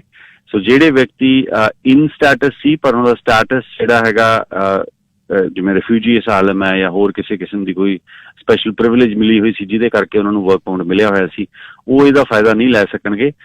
ਜਿਹੜੇ ਵਿਅਕਤੀਆਂ ਦੀ ਰਿਮੂਵਲ ਨੂੰ ਸਸਪੈਂਡ ਕੀਤਾ ਸੀ ਸਰਕਾਰ ਨੇ ਉਹਨੂੰ ਦੁਬਾਰਾ ਕੰਟੀਨਿਊ ਕਰਿਆ ਤਾਂ ਹੋ ਸਕਦਾ ਵੀ ਬਹੁਤ ਜਲਦੀ ਜਿਹੜੇ ਵੀ, ਕਿਉਂਕਿ ਜਦੋਂ ਵੀ ਕਿਸੇ ਨੂੰ ਡਿਟੇਨ ਕਰਕੇ ਛੱਡਿਆ ਜਾਂਦਾ ਤਾਂ ਉਹਦੇ ਤੇ ਬਾਈ ਜੀ ਕੰਡੀਸ਼ਨਸ ਲਾਈਆਂ ਜਾਂਦੀਆਂ ਨੇ ਇੰਡੀਵਿਜੂਅਲ ਤੇ ਵੀ ਉਹਨੇ ਹਰ ਵਕਤ ਰਿਪੋਰਟ ਕਰਨਾ ਔਰ ਜੇ ਉਹ ਐਡਰੈਸ ਚੇਂਜ ਕਰਦੇ ਨੇ ਫਿਰ ਰਿਪੋਰਟ ਕਰਨਾ ਔਰ ਇੱਕ ਕੰਟੀਨਿਊਸ ਪ੍ਰੋਸੈਸ ਰੱਖਿਆ ਜਾਂਦਾ ਜਾਂ ਇੱਕ ਜ਼ਮਾਨਤੀਆ ਵੀ ਵਿੱਚ ਇਨਵੋਲਵ ਹੁੰਦਾ ਜਿਹਦੇ ਜਾਂ ਤਾਂ ਕੈਸ਼ ਬੌਂਡ ਜਾਂ ਪਰਫਾਰਮੈਂਸ ਬੌਂਡ ਦੇ ਕੇ ਕਿਸੇ ਡਿਟੇਨੀ ਨੂੰ ਛੁਡਵਾਇਆ ਜਾਂਦਾ। ਨਾਓ ਇਹ ਇੰਡੀਵਿਜੂਅਲ ਨੂੰ ਦੁਬਾਰਾ ਕਾਲ ਕੀਤੀ ਜਾ ਰਹੀ ਹੈ। ਸੋ ਕਈ ਵਿਅਕਤੀ ਜਿਹੜੇ ਰਿਪੋਰਟ ਕਰਨ ਜਾਂਦੇ ਆ CBSA ਇਨ ਪਰਸਨ ਬੰਦ ਕੀਤੀ ਸੀ ਬਟ ਓਵਰ ਦਾ ਫੋਨ, ਤਾਂ ਉਹਨਾਂ ਨੂੰ ਐਡਰੈਸ ਪੁੱਛ ਕੇ ਉਹਨਾਂ ਨੂੰ ਜ਼ਰੂਰ ਜਿਹੜਾ ਡਿਟੇਨ ਕਰਿਆ ਜਾ ਰਿਹਾ, ਦੁਬਾਰਾ ਉਹਨਾਂ ਨੂੰ ਰਿਮੂਵਲ ਰੈਡੀ ਪ੍ਰੋਸੈਸ ਦੇ ਵਿੱਚ ਲਿਆਂਦਾ ਜਾ ਰਿਹਾ ਔਰ ਉਹਨਾਂ ਨੂੰ ਕਿਹਾ ਜਾ ਰਿਹਾ ਵੀ ਤੁਸੀਂ ਜਿਹੜਾ ਹੈਗਾ ਕੰਟਰੀ ਛੱਡ ਕੇ ਜਾਓ। ਸੋ ਇਹ ਇੱਕ ਤਾਂ ਐਕਸਪੈਕਟੇਸ਼ਨ ਰੱਖਣ ਵੀ ਵੈਰੀ ਸ਼ਾਰਟਲੀ ਉਹਨਾਂ ਨੂੰ ਕੈਨੇਡਾ ਤੋਂ ਜਿਹੜਾ ਹੈਗਾ ਅਰਜੈਂਟਲੀ ਰਿਮੂਵ ਕੀਤਾ ਜਾਏਗਾ। ਅੱਛਾ, ਇੱਕ ਜਿਹੜਾ ਤੁਸੀਂ ਪ੍ਰੋਫੈਸ਼ਨਲ ਹੋ ਇਸ ਕੰਮ ਦੇ ਵਿੱਚ, ਇੱਕ ਜਿਹੜਾ ਲੋਕਾਂ ਦੇ ਖਾਸ ਤੌਰ ਤੇ ਸਾਡੇ ਭਾਈਚਾਰੇ ਦੇ ਮਨ 'ਚ ਹੈ ਬਈ ਉਹ ਕੁਛ ਨਹੀਂ, ਇੱਥੇ ਇਲੀਗਲ ਹੋਣ ਲਈ ਇੱਥੇ 3.5 ਕਰੋੜ ਬੰਦਾ ਹੈ, ਭਾਰਤ ਤੋਂ 3 ਗੁਣਾ ਵੱਡਾ ਦੇਸ਼ ਆ, ਇੱਥੇ ਕਿਹੜਾ ਕੋਈ ਫੜ ਕੇ ਚਾੜਦਾ ਹੈ, CBSE ਕੋਲ ਨਾ ਇੰਨੇ ਬੰਦੇ ਨੇ, ਨਾ ਉਹ ਫੜ ਸਕਦੇ ਨੇ। ਇਹ ਗੱਲ ਕਿੱਥੇ ਕੁ ਤੱਕ ਸਹੀ ਹੈ ਕਿ ਵੀ ਨਹੀਂ ਇਹ ਨਹੀਂ ਚਾੜਦੇ, ਇਹ ਨਹੀਂ ਫੜਦੇ, ਇਹ ਗੱਲ ਸਹੀ ਹੈ? ਜੀ ਬਾਈ ਜੀ, ਜਿਹੜੇ ਨਹੀਂ ਸਹੀ ਨਹੀਂ ਹੈਗੀ। ਰਿਮੂਵਲ ਬੰਦੇ ਦਾ ਜਿਹੜਾ ਹੁੰਦਾ ਪ੍ਰੋਸੈਸ ਜੇ ਇਨੀਸ਼ੀਏਟ ਹੋ ਜਾਏ, ਕਿਸੇ ਨਾ ਕਿਸੇ ਵਕਤ ਉਹਨੂੰ ਰਿਮੂਵ ਕਰਿਆ ਜਾ ਸਕਦਾ ਕੰਟਰੀ ਦੇ ਵਿੱਚੋਂ। ਕੈਨੇਡਾ 'ਚ ਬਿਲਕੁਲ ਜਿਹੜੀਆਂ ਕੁਝ ਲੀਗਲ ਇੰਪੈਰਮੈਂਟਸ ਹੈਗੀਆਂ, ਮੀਨਿੰਗ ਤੁਹਾਡੇ ਕੁਝ ਲੀਗਲ ਰਾਈਟਸ ਨੇ ਜਿਹੜੇ ਤੁਹਾਨੂੰ ਕੰਟਰੀ ਦੇ ਵਿੱਚ ਰੋਕ ਕੇ ਰੱਖ ਸਕਦੇ ਨੇ, ਪਰ ਉਹ ਹਮੇਸ਼ਾ ਲਈ ਨਹੀਂ। ਸਰਟਨ ਸਟੇਜਸ ਹੈਗੀਆਂ ਬਾਈ ਜੀ ਕੇਸਿਸ ਦੇ ਵਿੱਚ, ਡਿਪੈਂਡਿੰਗ ਅਪੋਨ ਸਿਚੁਏਸ਼ਨ ਕੀ ਹੈ, ਜਿਹੜੇ ਕਿ ਤੁਹਾਨੂੰ ਰਿਮੂਵ ਕਰਨਾ ਕਈ ਵਾਰ ਮੁਸ਼ਕਿਲ ਜਾਂ ਇੰਪੋਸੀਬਲ ਵੀ ਹੋ ਜਾਂਦਾ। ਜਿਵੇਂ ਖਾਸ ਕਰਕੇ ਜਿਹੜਾ ਇੰਡੀਅਨ ਸਿਟੀਜ਼ਨਸ ਨੇ, ਉਹਨਾਂ ਦੇ ਕੋਲ ਕੋਈ ਜੇ ਟਰੈਵਲ ਡਾਕੂਮੈਂਟ ਨਹੀਂ ਆ, ਜਿਵੇਂ ਪਾਸਪੋਰਟ ਨਹੀਂ ਹੈ ਫੋਰ ਐਗਜ਼ਾਮਪਲ, ਜਾਂ ਉਹ ਗਲਤ ਪਾਸਪੋਰਟ ਤੇ ਐਂਟਰ ਕਰ ਗਏ ਸੀ, ਜਾਂ ਉਹਨਾਂ ਨੇ ਰਿਫਿਊਜੀ ਅਸਾਈਲਮ ਸੀਕ ਕਰਿਆ ਤੇ ਕਲੇਮ ਜਿਹੜਾ ਹੈਗਾ ਉਹ ਫੇਲ ਹੋ ਗਿਆ ਤੇ ਉਹਨਾਂ ਕੋਲ ਪਾਸਪੋਰਟ ਨਹੀਂ ਹੈ, ਤਾਂ ਉਹਨਾਂ ਨੂੰ ਰਿਮੂਵ ਕਰਨਾ ਕਲੋਜ਼ ਟੂ ਇੰਪੋਸੀਬਲ ਹੋ ਜਾਂਦਾ। ਬਿਲਕੁਲ ਉਹ ਜਿਹਾ ਸਿਨੈਰੀਓ ਹੈਗਾ। ਜਿਹੜੇ ਬਹੁਤ ਵਿਅਕਤੀ ਡੈਡਲੌਕ ਸਟੇਟ ਦੇ ਵਿੱਚ ਨੇ, ਕੈਨੇਡਾ ਦੇ ਵਿੱਚ ਘੁੰਮ ਰਹੇ ਨੇ, ਉਹਦਾ ਕੋਈ ਸਟੇਟਸ ਨਹੀਂ ਹੈ। ਬਟ ਜਿਹੜੇ ਵਿਅਕਤੀ ਇਹ ਸੋਚ ਲੈਂਦੇ ਨੇ ਵੀ ਮੈਨੂੰ ਫੜਿਆ ਨਹੀਂ ਜਾ ਸਕਦਾ ਜਾਂ ਮੈਂ ਇੱਥੇ ਘੁੰਮ ਸਕਦਾ, ਉਹ ਫਿਰ ਐਨੀ ਡੇ ਜਦੋਂ ਵੀ ਉਹਨਾਂ ਨੂੰ ਸਟਾਪ ਕੀਤਾ ਜਾਂਦਾ, ਤਾਂ ਕਿਬੈਕ ਦੇ ਵਿੱਚ ਖਾਸ ਕਰਕੇ ਇਹ ਚੀਜ਼ ਪ੍ਰਚਲਿਤ ਹੋਈ ਸੀ, ਜਿੱਥੇ ਰਿਸਟ੍ਰਿਕਟ ਕੀਤਾ ਗਿਆ ਸੀ ਵੀ ਜਿਹੜਾ enforcement officer other than CBSE enforcement officer ਚਾਹੇ ਪੁਲਿਸ ਹੈ, ਤਾਂ ਉਹ ਸਟੇਟਸ ਨਹੀਂ ਪੁੱਛ ਸਕਦੀ ਤੁਹਾਡਾ ਵੀ ਤੁਹਾਡਾ ਸਟੇਟਸ ਕੀ ਹੈ ਕਰੰਟਲੀ। ਪਰ ਅਦਰ ਦੈਨ ਕਿਬੈਕ ਤੁਸੀਂ ਕਿਤੇ ਵੀ ਜਾਂਦੇ ਹੋ ਤਾਂ ਤੁਹਾਨੂੰ ਜਿਹੜੇ ਕਾਪਸ ਨੇ ਜਾਂ ਪੁਲਿਸ ਵਾਲੇ ਹੈਗੇ ਆ, ਉਹ ਸਾਡਾ ਕਰੰਟ ਸਟੇਟਸ ਪੁੱਛ ਸਕਦੇ ਨੇ। ਤਾਂ ਇਹ ਜਾਣਕਾਰੀ ਜਿਹੜੀ ਹੈ ਇਹ ਵੈਰੀਫਾਈ ਵੀ ਕੀਤੀ ਜਾਂਦੀ ਹੈ ਵੀ ਬੰਦਾ ਜਿਹੜਾ ਇੰਡੀਵਿਜੂਅਲ ਜਿਹੜਾ ਹੈਗਾ ਉਹ ਸਟੇਟਸ ਦੇ ਵਿੱਚ ਹੈ ਜਾਂ ਨਹੀਂ। ਬਹੁਤ ਇਹੋ ਜਿਹੇ ਵਿਅਕਤੀ ਹੋਣਗੇ ਜਿਹਨਾਂ ਨੂੰ ਰੋਕਿਆ ਗਿਆ ਹੋਊਗਾ, ਪੁੱਲ ਕੀਤਾ ਗਿਆ ਹੋਊਗਾ, ਔਰ ਖਾਸ ਕਰਕੇ ਜਿਹੜੇ ਟੈਂਪਰੇਰੀ ਸਟੇਟਸ ਤੇ ਨੇ ਇੰਡੀਵਿਜੂਅਲ। ਸੋ ਜਦੋਂ ਹੀ ਪਤਾ ਲੱਗਦਾ ਵੀ ਇੰਡੀਵਿਜੂਅਲ ਟੈਂਪਰੇਰੀ ਸਟੇਟਸ ਤੇ ਹੈ, ਤਾਂ ਫਿਰ ਇਮੀਡੀਏਟਲੀ ਹੈਲਪਲਾਈਨ, ਇੱਕ ਸਪੈਸ਼ਲ ਹੈਲਪਲਾਈਨ ਹੁੰਦੀ ਹੈ 24/7, ਜਿਹੜੀ ਕਨੈਕਟ ਕਰਦੀ ਹੈ ਕਾਪਸ ਨੂੰ ਵਿਦ ਇਮੀਗ੍ਰੇਸ਼ਨ ਡਿਵੀਜ਼ਨ, ਤੇ ਇਮੀਗ੍ਰੇਸ਼ਨ ਡਿਪਾਰਟਮੈਂਟ ਜਿਹੜਾ ਇਮੀਡੀਏਟਲੀ ਇਨਫੋਰਮ ਕਰ ਦਿੰਦਾ ਵੀ ਇਹ ਇੰਡੀਵਿਜੂਅਲ ਦਾ ਜਿਹੜਾ ਸਟੇਟਸ ਹੈ ਕਿ ਇਨ ਸਟੇਟਸ ਹੈ ਜਾਂ ਐਕਸਪਾਇਰਡ ਹੈ। ਜੇ ਉਹ ਐਕਸਪਾਇਰਡ ਹੈ ਤੇ ਆਊਟ ਆਫ ਸਟੇਟਸ ਘੁੰਮ ਰਿਹਾ ਇੰਡੀਵਿਜੂਅਲ, ਤਾਂ ਫਿਰ ਉਹਨੂੰ ਡਿਟੇਨ ਕੀਤਾ ਜਾਂਦਾ ਔਰ CBSE ਦੇ ਹਵਾਲੇ ਕੀਤਾ ਜਾਂਦਾ ਤਾਂ ਕਿ ਉਹਨੂੰ ਰਿਮੂਵਲ ਜਿਹੜਾ ਪ੍ਰੋਸੈਸ ਦੇ ਲਈ ਰੈਡੀ ਕਰ ਲਿਆ ਜਾਵੇ। ਆਖਰੀ ਜਿਹੜਾ ਅੱਕ ਪਲਾਹੀ ਹੱਥ ਆਪਾਂ ਮਾਰਨੇ ਹੁੰਦੇ ਆ, ਜਦ ਪਤਾ ਲੱਗ ਗਿਆ ਵੀ ਜਾਣਾ ਪੈਣਾ, ਆਪਸ਼ਨਸ ਦੀ ਗੱਲ ਫਿਰ ਹੁੰਦੀ ਹੈ। ਜਿਹੜੀ ਇੱਕ ਹੱਥ ਨੇ ਆਪਣੀ ਮੀਟਿੰਗ ਹੁੰਦੀ ਹੈ ਜਿਹ 'ਚ ਸਲਾਈਏ ਆਉਂਦੇ ਨੇ, ਫਿਰ ਉਹ ਕਹਿੰਦਾ ਇਉਂ ਕਰ, ਤੂੰ ਰਿਫਿਊਜੀ ਬਣ ਜਾ ਹੁਣ, ਜਾਂ ਇਉਂ ਕਰ ਮੌਂਟਰੀਅਲ ਜਾਂ ਉੱਧਰ ਉੱਪਰਲੇ ਕਿਸੇ ਸੂਬੇ 'ਚ ਚਲੇ ਜਾ, ਤੈਨੂੰ ਅਟਲਾਂਟਿਕ ਭੇਜ ਦਿੰਦੇ ਆ, ਕੁਬੈਕ 'ਚ ਚਲੇ ਜਾ, ਉੱਥੇ ਦੀ ਇਮੀਗ੍ਰੇਸ਼ਨ ਦਾ ਸਿਸਟਮ ਇਹ ਅਲੱਗ ਹੈ, ਕੈਨੇਡਾ ਨਾਲ ਲੈਣਾ ਦੇਣਾ ਨਹੀਂ ਉਹਨਾਂ ਦਾ। ਕਿਹੜੀਆਂ ਆਪਸ਼ਨਸ ਰਹਿ ਜਾਂਦੀਆਂ ਨੇ ਜਦ ਤੁਸੀਂ ਬਿਲਕੁਲ ਰੈੱਡ ਲਾਈਨ ਤੇ ਆ ਜਾਂਦੇ ਹੋ? ਉਸ ਸਮੇਂ ਕਰਨਾ ਕੀ ਚਾਹੀਦਾ? ਪ੍ਰੋਫੈਸ਼ਨਲ ਓਪੀਨੀਅਨ ਕੀ ਹੈ? ਜੀ ਬਾਈ ਜੀ, ਜਿਹੜਾ ਤੁਸੀਂ ਪ੍ਰੋਟੈਕਸ਼ਨ ਸੀਕ ਕਰਦੇ ਹੋ ਜਾਂ ਅਸਾਈਲਮ ਸੀਕ ਕਰਦੇ ਹੋ, ਕਿਬੈਕ ਦੇ ਵਿੱਚ ਇਸ ਲਈ ਪ੍ਰਚਲਿਤ ਸੀ ਬਿਕੋਜ਼ ਜਿਹੜਾ ਪਿਛਲਾ ਰਿਫਿਊਜੀ ਰਿਫਾਰਮ ਕੰਜ਼ਰਵੇਟਿਵ ਸਰਕਾਰ ਲੈ ਕੇ ਆਈ ਸੀ, ਉਹਦੇ ਵਿੱਚ ਜਿਹੜਾ ਰਿਫਿਊਜੀ ਪ੍ਰੋਗਰਾਮ ਸੀ ਉਹ ਹਾਈਲੀ ਅਬਿਊਜ਼ਡ ਪ੍ਰੋਗਰਾਮ ਸੀ। ਮੀਨਿੰਗ ਉਹਦੇ 'ਚ ਜਿਵੇਂ ਤੁਸੀਂ ਜ਼ਿਕਰ ਕੀਤਾ ਵੀ ਸਾਰੇ ਹੀਲੇ ਜਦੋਂ ਖਤਮ ਹੋ ਜਾਂਦੇ ਆ ਤਾਂ ਬੰਦੇ ਸਲਾਹ ਕਰਦੇ ਆ ਵੀ ਰਿਫਿਊਜੀ ਫਾਈਲ ਕਰ ਦਿਓ। ਰਿਫਿਊਜੀ ਨਾਲ ਤੁਹਾਨੂੰ ਜਿਹੜੀ ਹੈ ਪ੍ਰੋਟੈਕਸ਼ਨ ਮਿਲ ਜਾਂਦੀ ਹੈ ਤੇ ਤੁਹਾਨੂੰ ਵਰਕ ਪਰਮਿਟ ਮਿਲ ਜਾਂਦਾ, ਤੇ ਤੁਸੀਂ 3 ਤੋਂ 4 ਜਾਂ 6 ਸਾਲ ਤੱਕ ਕੈਨੇਡਾ ਦੇ ਵਿੱਚ ਤੁਸੀਂ ਰਹਿ ਸਕਦੇ ਹੋ। ਉਦੋਂ ਤੱਕ ਤੁਹਾਡਾ ਪਾਸਪੋਰਟ ਐਕਸਪਾਇਰ ਹੋ ਗਿਆ ਤਾਂ ਤੁਹਾਨੂੰ ਨਵਾਂ ਪਾਸਪੋਰਟ ਇਸ਼ੂ ਨਹੀਂ ਹੁੰਦਾ, ਤਾਂ ਤੁਸੀਂ ਸਾਰੀ ਲਾਈਫ ਲਈ ਕੈਨੇਡਾ ਰਹਿ ਜਾਂਦੇ ਹੋ। ਬਟ ਪ੍ਰੋਬਲਮ ਕੀ ਹੈਗਾ ਸਰ, ਹੁਣ ਜਦੋਂ ਰਿਫਿਊਜੀ ਰਿਫਾਰਮ ਆਇਆ ਸੀ ਤਾਂ ਜਿਹੜੇ ਕੇਸਾਂ ਦਾ ਨਿਪਟਾਰਾ ਸੀ ਉਹ ਬਾਏ ਡਿਫਾਲਟ 90 ਦਿਨਾਂ ਦੇ ਵਿੱਚ ਹੁੰਦਾ ਸੀ, ਤੇ ਉਸ ਤੋਂ ਬਾਅਦ ਜਿਹੜਾ ਅਗਲੀ ਸਟੇਜ ਹੁੰਦੀ ਸੀ, ਜਿਵੇਂ ਤੁਹਾਨੂੰ ਰੁਕ ਸਕਦੇ ਸੀ ਕੰਟਰੀ ਦੇ ਵਿੱਚ, ਉਹਨੂੰ ਭਰਾ ਕਿਹਾ ਜਾਂਦਾ ਸੀ ਪ੍ਰੀ ਰਿਸਕ ਰਿਮੂਵਲ ਅਸੈਸਮੈਂਟ। ਨਾ ਜਦੋਂ ਭਰਾ ਲਈ ਬੰਦਾ ਉਦੋਂ ਐਲੀਜੀਬਲ ਹੁੰਦਾ ਸੀ ਜਦੋਂ ਉਹਦੇ ਕਲੇਮ ਦਾ ਫੈਸਲਾ ਜਾਂ ਕਲੇਮ ਜਦੋਂ ਉਹਨੇ ਫਾਈਲ ਕੀਤਾ ਉਹਨੂੰ ਸਾਲ ਹੋ ਗਿਆ। 1 ਸਾਲ ਤੋਂ ਪਹਿਲਾਂ ਉਹ ਭਰਾ ਲਈ ਐਲੀਜੀਬਲ ਹੀ ਨਹੀਂ ਹੁੰਦਾ ਸੀ। ਇਸ ਕਰਕੇ ਜੇ ਕੋਈ ਬੰਦਾ ਰਿਫਿਊਜੀ ਲਾਉਂਦਾ ਸੀ ਤਾਂ ਵਿਦਿਨ 90 ਡੇਜ਼ ਉਹਦਾ ਡਿਸਾਈਡ ਹੋ ਜਾਂਦਾ ਸੀ, ਤਾਂ ਅਗਲੇ 30 ਦਿਨਾਂ ਦੇ ਵਿੱਚ ਉਹਨੂੰ ਕੰਟਰੀ ਤੋਂ ਚੜਾ ਕੇ, ਕੈਨੇਡਾ ਤੋਂ ਚੜਾ ਕੇ ਉਹਦੀ ਕੰਟਰੀ ਦੇ ਵਿੱਚ ਭੇਜਿਆ ਜਾਂਦਾ ਸੀ। ਇਸ ਲਈ ਲੋਕ ਕਿਬੈਕ ਦੇ ਵਿੱਚ ਜਾਂਦੇ ਸੀ। ਪਰ ਜਦੋਂ ਆਪਣੇ ਲਿਬਰਲ ਸਰਕਾਰ ਦੇ ਪ੍ਰਧਾਨ ਮੰਤਰੀ ਆਏ ਤਾਂ ਉਹਦੇ ਸਿਸਟਮ 'ਚ ਇੱਕ ਲੂਪ ਹੋਲ ਸੀਗਾ, ਜਿੱਥੇ ਤੁਸੀਂ ਪੋਰਟ ਆਫ ਐਂਟਰੀ ਜਿਹੜਾ ਦੇ ਵਿੱਚ ਜਿਹੜਾ ਜਦ ਤੁਸੀਂ ਕਲੇਮ ਫਾਈਲ ਕਰਦੇ ਹੋ ਤਾਂ ਤੁਸੀਂ ਬਾਰਡਰ ਕ੍ਰਾਸ ਕਰਕੇ ਜਿਹੜੇ ਕਲੇਮ ਫਾਈਲਸ ਹੋਣ ਲੱਗ ਗਏ, ਉਹ ਤੋਂ ਬਾਅਦ ਜਿਹੜਾ ਨੰਬਰ ਆਫ ਕੇਸਿਸ ਨੇ ਉਹ ਵਧਣ ਲੱਗ ਗਏ। ਉਸ ਤੋਂ ਬਾਅਦ ਜਿਹੜਾ ਰਿਫਿਊਜੀ ਰਿਫਾਰਮ ਲਿਆਂਦਾ ਸੀ ਸਰਕਾਰ ਨੇ, ਉਹਦੇ ਵਿੱਚ ਜਿਹੜਾ 90 ਦਿਨ ਦੀ ਡੈਡਲਾਈਨ ਸੀ ਉਹਨੂੰ ਵੀ ਹਟਾ ਦਿੱਤਾ ਗਿਆ ਕਿਉਂਕਿ ਕੇਸਿਸ ਦਾ ਇੰਨਾ ਬੈਕਲੌਗ ਹੋ ਗਿਆ। ਸੋ ਉਹ ਅੱਜ ਜਿਹੜੀ ਉਹਦਾ ਵੇਟਿੰਗ ਟਾਈਮ ਉਹ 4 ਸਾਲ ਹੋ ਗਿਆ। ਸੋ ਅੱਜ ਜਿਹੜਾ ਕੋਈ ਰਿਫਿਊਜੀ ਅਸਾਈਲਮ ਸੀਕ ਕਰਦਾ ਉਹਦਾ ਵੇਟਿੰਗ ਟਾਈਮ ਜਿਹੜਾ ਹੈਗਾ ਉਹ ਤਕਰੀਬਨ 3 ਤੋਂ 4 ਸਾਲ ਲੱਗ ਜਾਂਦੇ ਨੇ ਉਹਨੂੰ ਡਿਸਾਈਡ ਹੁੰਦੇ ਨੂੰ। ਸੋ ਲੀਗਲ ਤਾਂ ਸਲਾਹ ਇਹ ਹੈਗੀ ਬਈ ਜੀ ਕੋਈ ਵੀ ਇਹੋ ਜਿਹਾ ਕਲੇਮ ਜਿਹੜਾ ਹੈਗਾ ਉਹ ਫਰਾਡੂਲੈਂਟ ਫਾਈਲ ਨਾ ਕਰੋ, ਬਿਕਾਜ਼ ਤੁਸੀਂ ਜੇ ਉਹ ਫਰਾਡੂਲੈਂਟ ਕਲੇਮ ਫਾਈਲ ਕਰਦੇ ਹੋ ਤਾਂ ਫਿਰ ਇੱਕ ਜਨਰਲ ਪਰਸੈਪਸ਼ਨ ਬਣਦੀ ਹੈ ਵੀ ਇਹ ਜਿਹੜੇ ਇਸ ਕੰਟਰੀ ਤੋਂ ਕਲੇਮਸ ਨੇ ਇਹ ਗਲਤ ਫਾਈਲ ਹੁੰਦੇ ਨੇ। ਸੋ ਇਹਨਾਂ ਦੀ ਕੋਈ ਫੀਅਰ ਆਫ ਪ੍ਰੋਸੀਕਿਊਸ਼ਨ ਜਾਂ ਕੋਈ ਸਟੇਟ ਪ੍ਰੋਟੈਕਸ਼ਨ ਜਿਵੇਂ ਕਿਹਾ ਜਾਂਦਾ ਵੀ ਐਗਜ਼ਿਸਟ ਨਹੀਂ ਕਰਦੀ। ਬਟ ਜੇ ਤੁਹਾਨੂੰ ਕੋਈ ਇਹੋ ਜਿਹਾ ਮਾਜਰਾ ਹੈ ਜਿੱਥੇ ਤੁਹਾਨੂੰ ਵਾਕਈ ਇਹ ਕਿਸੇ ਕਿਸਮ ਦਾ ਫੀਅਰ ਹੈ because of your religious believe, because of your ਜਿਸ ਕੰਟਰੀ ਤੋਂ ਤੁਸੀਂ ਆਏ ਹੋ, because of your skin colour, so because of your ਜਿਹੜੇ ਤੁਹਾਡੇ ਪੋਲੀਟੀਕਲ ਵਿਊਜ਼ ਨੇ, ਇਹਨਾਂ ਨੂੰ ਲੈ ਕੇ ਤੁਹਾਨੂੰ ਕਿਸੇ ਕਿਸਮ ਦੀ ਕੋਈ ਪ੍ਰੋਟੈਕਸ਼ਨ ਦੀ ਜ਼ਰੂਰਤ ਹੈ ਤਾਂ ਯੈਸ ਉਹ ਪ੍ਰੋਗਰਾਮ ਐਗਜ਼ਿਸਟ ਕਰਦੇ ਨੇ ਔਰ ਉਹ ਵੈਰੀ ਵੈਲ ਤੁਹਾਨੂੰ ਪ੍ਰੋਟੈਕਟ ਵੀ ਕਰਦੇ ਆ। ਇਸੇ ਕਰਕੇ ਜਿਵੇਂ ਹੁਣ ਫੋਰ ਐਗਜ਼ਾਮਪਲ ਹਾਂਗਕਾਂਗ ਨੂੰ ਇੱਕ ਸਰਕਾਰ ਨੇ ਜਿਹੜੀ ਲਿਬਰਲ ਸਰਕਾਰ ਸੀ ਇਹਨਾਂ ਨੇ ਸੌਰਟ ਆਫ ਬਲੈਂਕਟ ਅਪਰੂਵਲ ਦਿੱਤੀ ਵੀ ਜਿਹੜੇ ਵੀ ਪਾਰਟਿਸਿਪੈਂਟਸ ਨੇ ਜਿਹੜੇ ਹਾਂਗਕਾਂਗ ਦੇ ਵਿੱਚ ਚਾਈਨੀਜ਼ ਗਵਰਨਮੈਂਟ ਦੇ ਅਗੇਂਸਟ ਸਿਕਿਉਰਿਟੀ ਬਿੱਲ ਦੇ ਖਿਲਾਫ ਤੁਸੀਂ ਪੀਸਫੁਲ ਪ੍ਰੋਟੈਸਟ ਕਰ ਰਹੇ ਹੋ ਔਰ ਸਰਕਾਰ ਤੁਹਾਨੂੰ ਟਾਰਗੇਟ ਕਰ ਰਹੀ ਹੈ, ਕਿਸੇ ਕਿਸਮ ਦੀ ਵੀ ਤੁਹਾਡੇ ਤੇ ਜਿਹੜੀ ਹੈ ਜ਼ਿਆਦਤੀ ਕੀਤੀ ਜਾ ਰਹੀ ਹੈ ਤਾਂ ਉਹਨੂੰ ਇੱਕ ਹਿਸਾਬ ਦੀ ਬਲੈਂਕਟ ਅਪਰੂਵਲ ਦਿੱਤੀ ਹੋਈ ਹੈ ਹਾਂਗਕਾਂਗ ਸਿਟੀਜ਼ਨਸ ਨੂੰ।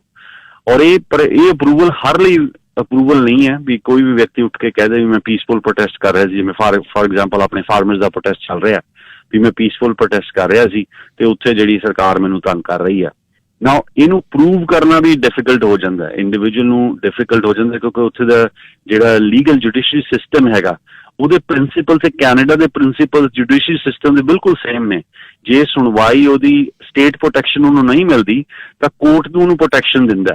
ਸੋ ਇਸ ਕਰਕੇ ਉਹ ਕਲੇਮਸ ਜਿਹੜੇ ਨੇ ਇੰਨੇ ਸਕਸੈਸਫੁਲ ਨਹੀਂ ਹੁੰਦੇ ਐਜ਼ ਕੰਪੇਅਰ ਟੂ ਜਿਹੜੇ ਹਾਂਗਕਾਂਗ ਦੇ ਜਿਵੇਂ ਕਲੇਮਸ ਨੇ। ਸੋ ਮੈਂ ਤਾਂ ਥੋੜੇ ਸ਼ਬਦਾਂ ਸਮਝਾਉਣਾ ਹੋਵੇ, ਜੇ ਤੁਹਾਡੇ ਤੇ ਜ਼ਿਆਦਤੀ ਹੋ ਰਹੀ ਹੈ ਬਈ ਜੀ ਤੁਹਾਨੂੰ ਕਿਸੇ ਕਿਸਮ ਦੀ ਪ੍ਰੋਟੈਕਸ਼ਨ ਚਾਹੀਦੀ ਹੈ ਬਿਲਕੁਲ ਕਲੇਮ ਫਾਈਲ ਕਰੋ, ਤੁਹਾਨੂੰ ਪ੍ਰੋਟੈਕਸ਼ਨ ਜਿਹੜੀ ਹੈ ਉਹ ਮਿਲਦੀ ਹੈ ਔਰ ਤੁਹਾਡੀ ਸੁਣਵਾਈ ਵੀ ਹੁੰਦੀ ਹੈ, ਫੇਅਰ ਪ੍ਰੋਸੀਡਿੰਗ ਹੁੰਦੀ ਹੈ ਨਾ ਜਿੱਥੇ ਜੱਜ ਸਾਹਿਬ ਤੁਹਾਡੀ ਗੱਲ ਸੁਣਦੇ ਨੇ ਔਰ ਤੁਹਾਨੂੰ ਖੁੱਲ੍ਹ ਕੇ ਟਾਈਮ ਦਿੰਦੇ ਨੇ। ਇੱਕ ਦਿਨ ਦਾ ਤੁਹਾਡੇ ਕੋਲ ਟਾਈਮ ਹੁੰਦਾ ਤਾਂ ਤੁਸੀਂ ਇਹ ਦੱਸ ਸਕਦੇ ਹੋ। ਪਰ ਜੇ ਉਹ ਨਹੀਂ ਹੈ ਤਾਂ ਤੁਸੀਂ ਕੋਈ ਫੇਕ ਕਲੇਮ ਫਾਈਲ ਨਾ ਕਰੋ, ਫਿਰ ਉਹ ਇੱਕ ਜਨਰਲ ਪਰਸੈਪਸ਼ਨ ਬਣਾ ਦਿੰਦੀ ਹੈ।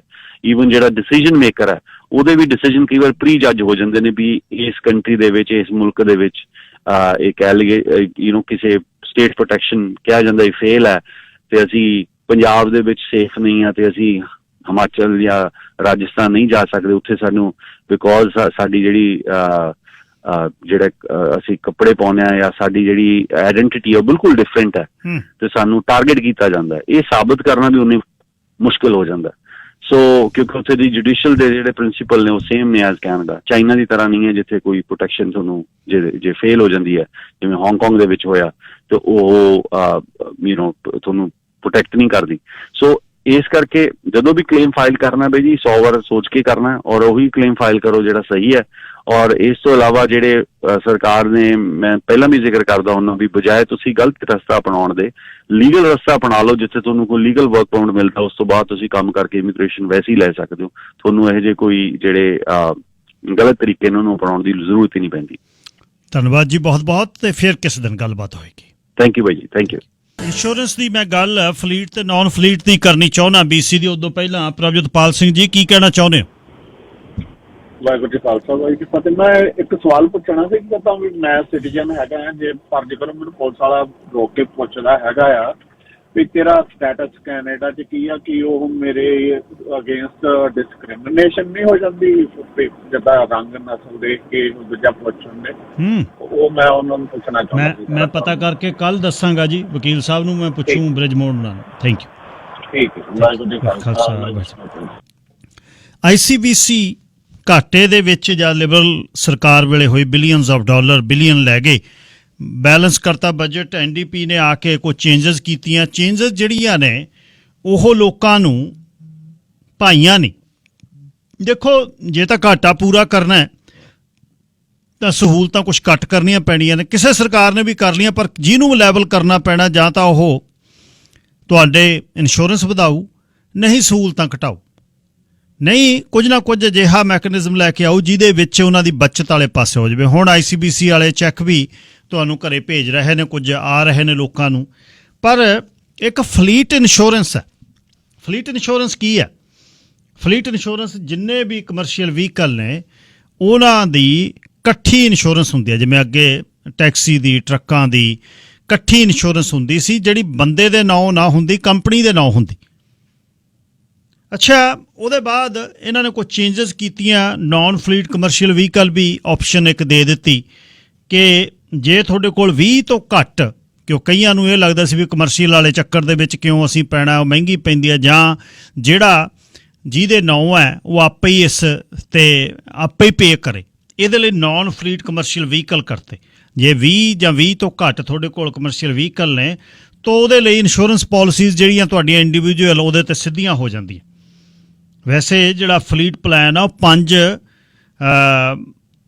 5 ਜਾਂ 5 ਤੋਂ ਵੱਧ ਦਾ ਫਲੀਟ 'ਚ ਆ ਜਾਂਦੇ ਨੇ। ਕਈਆਂ ਨੇ ਘਰਾਂ ਦੇ ਵਿੱਚ ਜਿਨ੍ਹਾਂ ਕੋਲ 4-5 ਕਾਰਾਂ ਨੇ ਜਾਂ 4 ਕਾਰਾਂ ਨੇ, ਇੱਕ ਮੋਟਰਸਾਈਕਲ ਰੱਖ ਲਿਆ, 5ਵਾਂ ਕਰਕੇ ਫਲੀਟ ਇੰਸ਼ੋਰੈਂਸ ਦੇ ਵਿੱਚ ਆਪਣੇ ਆਪ ਨੂੰ ਪਾ ਲਿਆ, ਜਿਹਦੇ 'ਚ 25-30, 40%, ਕਈਆਂ ਨੂੰ 50% ਤੱਕ ਜਿਹੜਾ ਉਹ ਇੰਸ਼ੋਰੈਂਸ ਜਿਹੜਾ ਹੋ ਜਾਂਦਾ, ਡਿਸਕਾਊਂਟ ਹੋ ਜਾਂਦਾ। ਪਰ ਜਿਹੜੀ ਚੀਜ਼ ਹੁਣ ਬੌਦਰ ਕਰ ਰਹੀ ਹੈ ਮੁੰਡਿਆਂ ਨੂੰ ਉਹ ਇਹ ਹੈ ਕਿ ਸਤੰਬਰ 1, 2019 ਤੋਂ ਜਿਹੜਾ ਨਾਨ ਫਲੀਟ ਕਮਰਸ਼ੀਅਲ ਇੰਸ਼ੋਰੈਂਸ ਹੈ 1 ਸਤੰਬਰ ਤੋਂ ਉਹਦੇ ਵਿੱਚ ਬਦਲ ਆ ਗਈ। ਬਦਲਾਅ ਕੀ ਆਇਆ ਕਿ ਚਾਹੇ ਤੁਸੀਂ ਫਲੀਟ ਇੰਸ਼ੋਰੈਂਸ ਦੇ ਵਿੱਚ ਕਮਰਸ਼ੀਅਲ ਟਰੱਕ ਚਲਾਉਂਦੇ ਹੋ, ਕੁਛ ਵੀ ਚਲਾਉਂਦੇ ਹੋ, ਤੁਹਾਡੇ ਕਾਰਨ ਕੋਈ ਐਕਸੀਡੈਂਟ ਹੋ ਗਿਆ, ਤੁਸੀਂ ਐਟ ਫਾਲਟ 'ਤੇ ਹੋ, ਤਾਂ ਇੱਕ ਤਾਂ ਜਿਹੜਾ ਕਮਰਸ਼ੀਅਲ ਉੱਥੇ ਫਲੀਟ ਦੇ ਇੰਸ਼ੋਰੈਂਸ 'ਤੇ ਫਰਕ ਪੈਣਾ, ਪਰ ਤੁਹਾਡੇ ਨਿੱਜੀ ਨਾਂ 'ਤੇ ਕੋਈ ਵੀ ਘਰ ਦਾ ਟਰੱਕ, ਜਿਹੜੀ ਕਾਰ, SUV, ਘਰ ਵਾਲੀ ਕੋਈ ਵੀ ਗੱਡੀ ਹੈ, ਉਹਦੇ 'ਤੇ ਵੀ ਉਹ ਪੈਣਾ ਤੁਹਾਡੇ 'ਤੇ। ਉਹ ਡਿਸਕਾਊਂਟ ਇੱਕ ਐਕਸੀਡੈਂਟ ਦਾ ਉਹਦੇ ਵਿੱਚੋਂ ਲੂਜ਼ ਤੁਸੀਂ ਕਰਨਾ। ਐਟ ਫਾਲਟ ਡਰਾਈਵਰਸ ਜਿਹੜੇ ਨੇ, ਇਹਦਾ ਮਤਲਬ ਹੁਣ ਗੱਡੀ ਨੂੰ ਨਹੀਂ, ਹੁਣ ਡਰਾਈਵਰ ਦੇ ਪਿੱਛੇ ਇੰਸ਼ੋਰੈਂਸ ICBC ਆ ਰਹੀ ਹੈ। ਚਲਾਉਂਦੇ ਤੁਸੀਂ ਟਰੱਕ ਹੋ, ਕਿਸੇ 60 ਜਾਂ 50-40 ਟਰੱਕਾਂ ਦੀ ਕੰਪਨੀ 'ਚ ਐਕਸੀਡੈਂਟ ਹੋ ਗਿਆ, ਤੁਸੀਂ ਐਟ ਫਾਲਟ ਹੋ, ਘਰ ਦੇ ਵਿੱਚ 3 ਕਾਰਾਂ ਨੇ ਤੁਹਾਡੀਆਂ, 3 ਕਾਰਾਂ ਦਾ ਇੰਸ਼ੋਰੈਂਸ ਜਿਹੜਾ ਜਦ ਅਗਲੀ ਵਾਰ ਰੀਨਿਊ ਹੋਣਾ ਵਧੇਗਾ। ਚਿੱਠੀ ਘਰ ਨੂੰ ਭੇਜ ਦਿਆ ਉਹ ਵੀ ਫਲਾਣੀ ਜਗ੍ਹਾ ਤੇਰਾ ਜਿਹੜਾ ਹੋਇਆ ਆਪਣਾ ਐਕਸੀਡੈਂਟ ਦੇ ਕਰਕੇ ਤੇਰਾ ਇੰਸ਼ੋਰੈਂਸ ਵਧਿਆ, ਤੂੰ ਐਟ ਫਾਲਟ ਹੈ, ਤੇਰੇ ਘਰੇ ਜਿਹੜੀ ਕਾਰਾਂ ਨੇ ਜਿਹੜੀਆਂ 2 ਉਹਦਾ ਤੇਰਾ 40% ਹੈ ਜਾਂ 45% ਹੈ, ਤਾਂ ਹੁਣ ਤੁਹਾਨੂੰ 30% ਰਹਿ ਜੂ, 35% ਰਹਿ ਜੂ। ਇੱਕ ਇਹ ਜਿਹੜਾ ਚੇਂਜ ਹੈ ਇਹ ਕਿਉਂਕਿ ਪਹਿਲਾਂ ਫਲੀਟ ਦੇ ਵਿੱਚ ਇਕੱਲੇ ਬੰਦੇ ਨੂੰ, ਇੰਡੀਵਿਜੂਅਲ ਨੂੰ ਉਹ ਤੰਗੀ ਨਹੀਂ ਕਟਾਉਂਦਾ, ਤੰਗੀ ਨਹੀਂ ਕਰਦਾ, ਉਹਦੀ ਵੀ ਆਪਸ਼ਨ ਦੇਤੀ, ਕਹਿੰਦਾ ਨਾਨ ਫਲੀਟ ਕਰ ਲਓ। ਜੇ ਕਿਸੇ ਨੇ ਇਹ ਵਜ਼ਨ ਨਹੀਂ ਚੱਕਣਾ, ਟਰੱਕ ਨੇ 12, 14, 15, 18 ਤੱਕ, ਉਹ ਆਪਣਾ ਸਿੱਧਾ ਕਰਾ ਲਓ, ਅਸੀਂ ਇਹ ਚੱਕਰ 'ਚ ਨਹੀਂ ਪੈਣਾ। ਕੰਪਨੀ ਆਪੇ ਹੀ, ਕਿਸੇ ਕੰਪਨੀ 'ਚ ਕੰਮ ਕਰਦੇ ਹੋ, ਵੱਧ ਜੇ ਘਟ ਜੇ, ਨਹੀਂ ਤਾਂ ਫਲੀਟ ਦੀ ਇੰਸ਼ੋਰੈਂਸ 'ਤੇ ਫਰਕ ਪੈਂਦਾ ਜਦ ਫਲੀਟ ਦਾ ਟਰੱਕ ਹੋਵੇ, ਫਲੀਟ ਦੀ ਗੱਡੀ ਹੋਵੇ।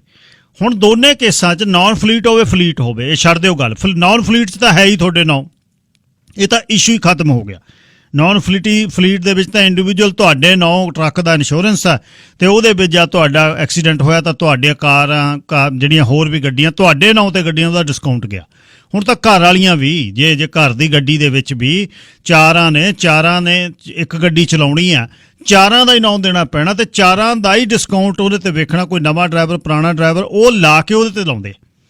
ਪਰ ਫਲੀਟ ਦੇ ਵਿੱਚ ਵੀ ਜੇ ਤੁਹਾਡਾ ਐਕਸੀਡੈਂਟ ਹੋ ਜਾਂਦਾ ਹੈ, ਹੁਣ ਇਹ ਗੱਲ ਪਤਾ ਨਹੀਂ ਹੈ ਲੋਕਾਂ ਨੂੰ ਬਾਹਰ, ਪਰ ਜਿਉਂ ਹੀ ਕੁਛ ਮੁੰਡਿਆਂ ਨੇ ਮੈਨੂੰ ਭੇਜਿਆ, ਉਹਨਾਂ ਨੂੰ ਆਈਆਂ ਚਿੱਠੀਆਂ ਐਟ ਫਾਲਟ ਐਕਸੀਡੈਂਟ ਦੀਆਂ, ਇਹਦੇ 'ਤੇ ਮੈਂ ਕੱਲ੍ਹ ਕੰਮ ਸ਼ੁਰੂ ਕੀਤਾ, ਤਾਂ ਸਤੰਬਰ 1, 2019 ਦਾ ਤੁਹਾਡਾ ਕੀਤਾ ਹੋਇਆ।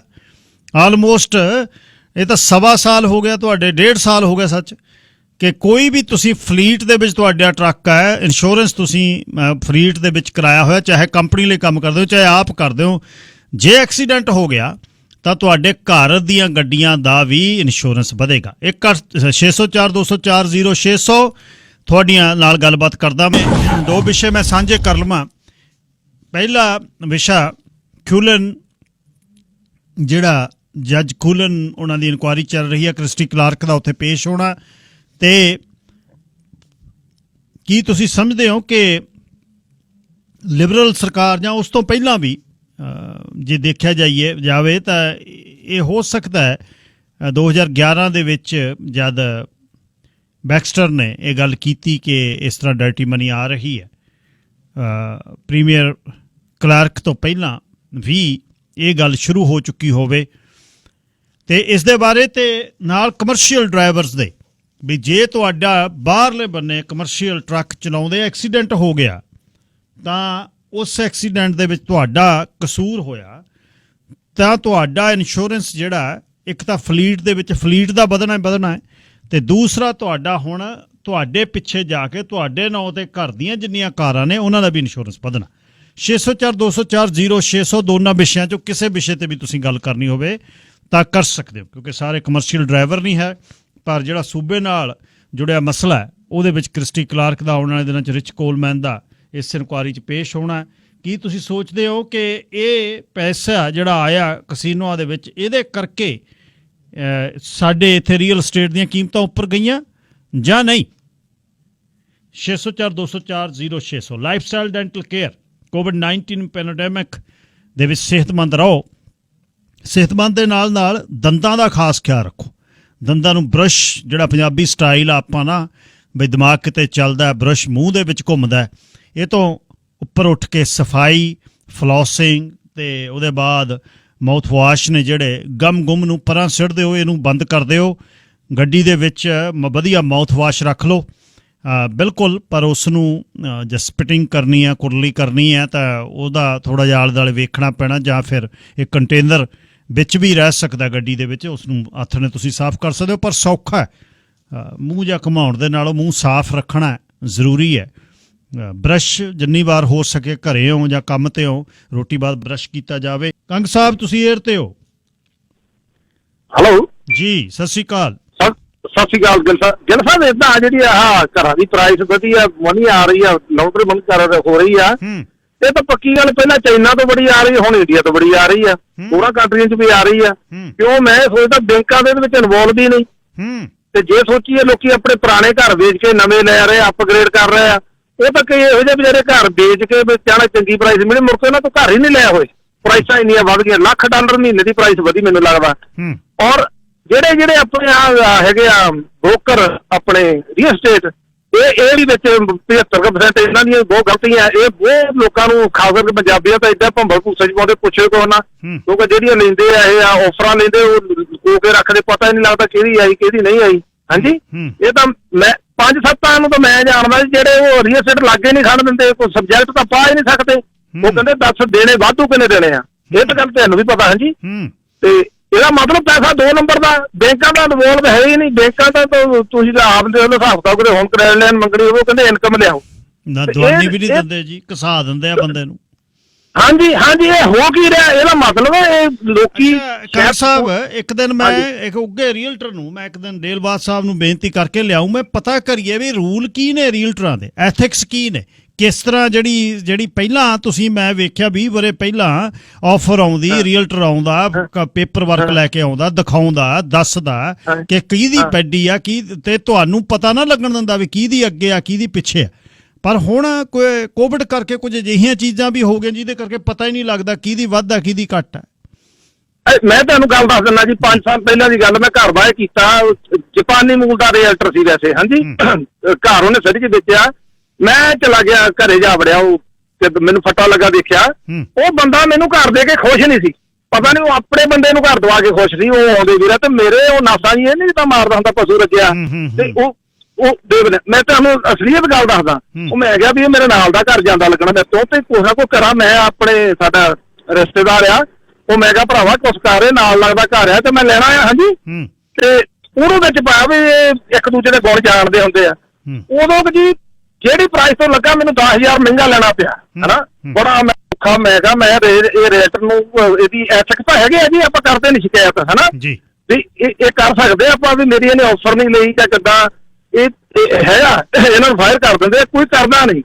ਅੱਛਾ ਉਹ ਦੇਖੋ ਜੀ ਮੈਨੂੰ 10,000 ਵੱਧ ਲੈ ਕੇ ਦੇਣਾ ਪਿਆ ਪਰ ਮੈਂ ਬੜਾ ਔਖਾ ਮੇਰਾ ਜੀ ਕਰੇ ਤੇ ਇਹਨੂੰ ਕਰਾਂ ਹਨਾ ਉਹ ਪਰ ਮਹੀਨਾ 2 ਮਹੀਨੇ 4 ਮਹੀਨੇ ਨਾਲ ਬੰਦੇ ਦਾ ਗੁੱਸਾ ਵੀ ਢਾਇਆ ਹੋ ਜਾਂਦਾ ਉਹ ਪ੍ਰਾਈਸ ਵੀ ਆਪ ਚਲੀ ਗਈ ਮੈਨੂੰ ਚੇਤਾ ਭੁੱਲ ਗਿਆ ਤੈਨੂੰ ਸੱਚੀ ਗੱਲ ਦੱਸਾਂ ਪਰ ਇਹ ਤੁਸੀਂ ਇਹ ਬਲੀਵ ਕਰਿਓ ਰੀਅਲਟਰ ਤਾਂ ਹੈਗੇ ਵਿੱਚ ਸ਼ਾਮਲ ਪਰ ਮਨੀ 2 ਨੰਬਰ ਦੀ ਆ ਸਬਜੈਕਟ ਵਾਲੇ ਲਾਗੇ ਨਹੀਂ ਖੜਨ ਦਿੰਦੇ ਉਹ ਵਿਚਾਰਾ ਸਬਜੈਕਟ ਵਾਲਾ ਤਾਂ ਸੰਗਦਾ ਇਹਨਾਂ ਦੇ ਲਾਗੇ ਨਹੀਂ ਜਾਂਦਾ ਵੀ ਮੈਂ ਮੂਹਰ ਤੇ ਪ੍ਰੂਵ ਕਰਾਉਣੀ ਜਾਂ ਕਿੱਦਾਂ ਉਹ ਕਹਿੰਦੇ ਆਓ ਜੀ ਵੱਧ ਹੱਥ ਲੱਖ ਦੀ 3-4 ਲੱਖ ਰੁਪਈਆ ਪ੍ਰਾਈਸ ਵੱਧ ਇਹਦੇ ਬਾਰੇ ਕੀ ਇਨਫੋਰਮੇਸ਼ਨ ਲੋਕਾਂ ਨੂੰ ਦਿਓ ਤਾਂ ਆਉਣ ਵਾਲੀਆਂ ਨਸਲਾਂ ਆਪਣੇ ਬੱਚਿਆਂ ਦੇ ਬੜਾ ਔਖਾ ਹੋ ਜਾਊਗਾ ਕੰਮ। ਠੀਕ ਆ ਕਾਂਗ, ਧੰਨਵਾਦ ji Gill Sahib. Thank you.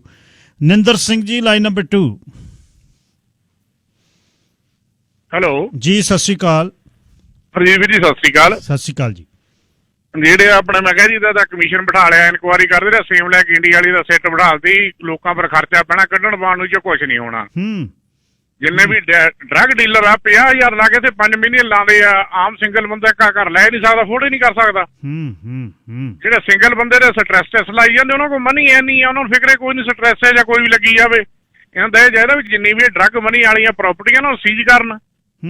America ਮੰਗਰ ਜਿੱਦਾਂ ਅਮਰੀਕਾ ਫੜਿਆ, ਕੈਲੀਫੋਰਨੀਆ, ਉਹ ਸਭ ਹਾਲ ਵੀ ਸੀਜ਼ ਕਰਤੇ, ਪ੍ਰਾਪਰਟੀਆਂ ਸੀਜ਼ ਕਰਤੀਆਂ ਉਹਨਾਂ ਦੀਆਂ। ਉਹ ਤਾਂ ਬਹੁਤ ਵੱਡਾ ਕੰਮ ਸੀ ਜੀ, ਬੈਂਕਟ ਹਾਲ ਜੇ ਤੇ ਉਹਦੀਆਂ ਤਾਰਾਂ ਜਿਹੜੀਆਂ ਉੱਥੇ ਜੁੜੀਆਂ। ਹਾਂ, ਟੋਰਾਂਟੋ ਵੀ ਉਹਦੀ ਸਾਡਾ ਕਲੋਜ਼ ਦਾ ਫਰੈਂਡ ਸੀ ਜੀ, ਸਾਡਾ ਕਲਾਸ ਫੈਲੋ ਸੀ ਮੁੰਡਾ। ਉਹ ਕਮਾਲ ਹੋ ਗਈ। ਅੱਛਾ ਜੀ, ਉਹ ਜਿਹੜਾ ਬੈਂਕਟ ਹਾਲ ਆ ਬੰਦ ਕਰਤਾ ਜੀ? ਉਹ ਬੰਦ ਕਰਦਾ ਜੇ, ਘਲਾਤਾ ਨਾਲ ਦੂਸਰਾ ਪਾਰਟਨਰ ਸੀ ਜੀ, ਰਾਜਾ ਮੁੰਡਾ, ਉਹਦੇ ਖੋਲਤਾ। ਉਹਦੀ ਇਨਕੁਆਇਰੀ ਕਰਦੀ ਵੀ 82 ਦੇ ਵਿੱਚ ਹੋਰ ਕੀ ਆ। ਹਾਂ, ਟਰੱਕਿੰਗ ਕੰਪਨੀ ਸੀ, ਸਭ ਗੈਸ ਸਟੇਸ਼ਨ ਸੀ, ਸਾਬੇ ਦੀ, ਸਭ ਨੂੰ ਸੀਜ਼ ਕਰਤਾ ਜਿਹੜਾ ਉਹਦੇ ਨਾਂ ਸੀ ਪ੍ਰਾਪਰਟੀਆਂ, ਗੱਡੀਆਂ ਚੱਕ ਕੇ ਲੈ ਗਏ ਸਾਰੀਆਂ ਹੀ। ਹਾਂ, ਇਸ ਤਰ੍ਹਾਂ ਹੀ ਚਾਹੀਦਾ ਫਿਰ, ਸਵਾਦ ਤਾਂ ਇਹ ਹੀ ਹੁੰਦਾ। ਇੱਥੇ ਵੀ ਤਾਂ ਚਾਹੀਦਾ, ਇੱਥੇ ਤਾਂ ਐਵੇਂ ਸਿੰਗਲ ਬੰਦੇ ਨੂੰ ਜੀ ਐਵੇਂ ਕਹੀ ਜਾਣਾ ਜੀ ਇਹਦਾ ਸਟ੍ਰੈਸ ਲੈ ਲਓ। ਸਿੰਗਲ ਬੰਦਾ ਕੋਲ ਕਿੰਨਾ ਪੈਸਾ, 50,000 ਲਾ ਕੇ 5 ਮਿਲੀਅਨ ਬਣਦਾ, ਉਹਨਾਂ ਨੂੰ ਕੀ ਜੇ 50,000 ਦੀ ਡਰੱਗ ਫੜੋਗੇ ਕਹਿੰਦੇ ਨੈਕਸਟ ਸ਼ਿਪਮੈਂਟ ਫੇਰ ਆ ਜਾਣੀ ਆ, ਕੋਈ ਚੱਕਰ ਹੀ ਨਹੀਂ।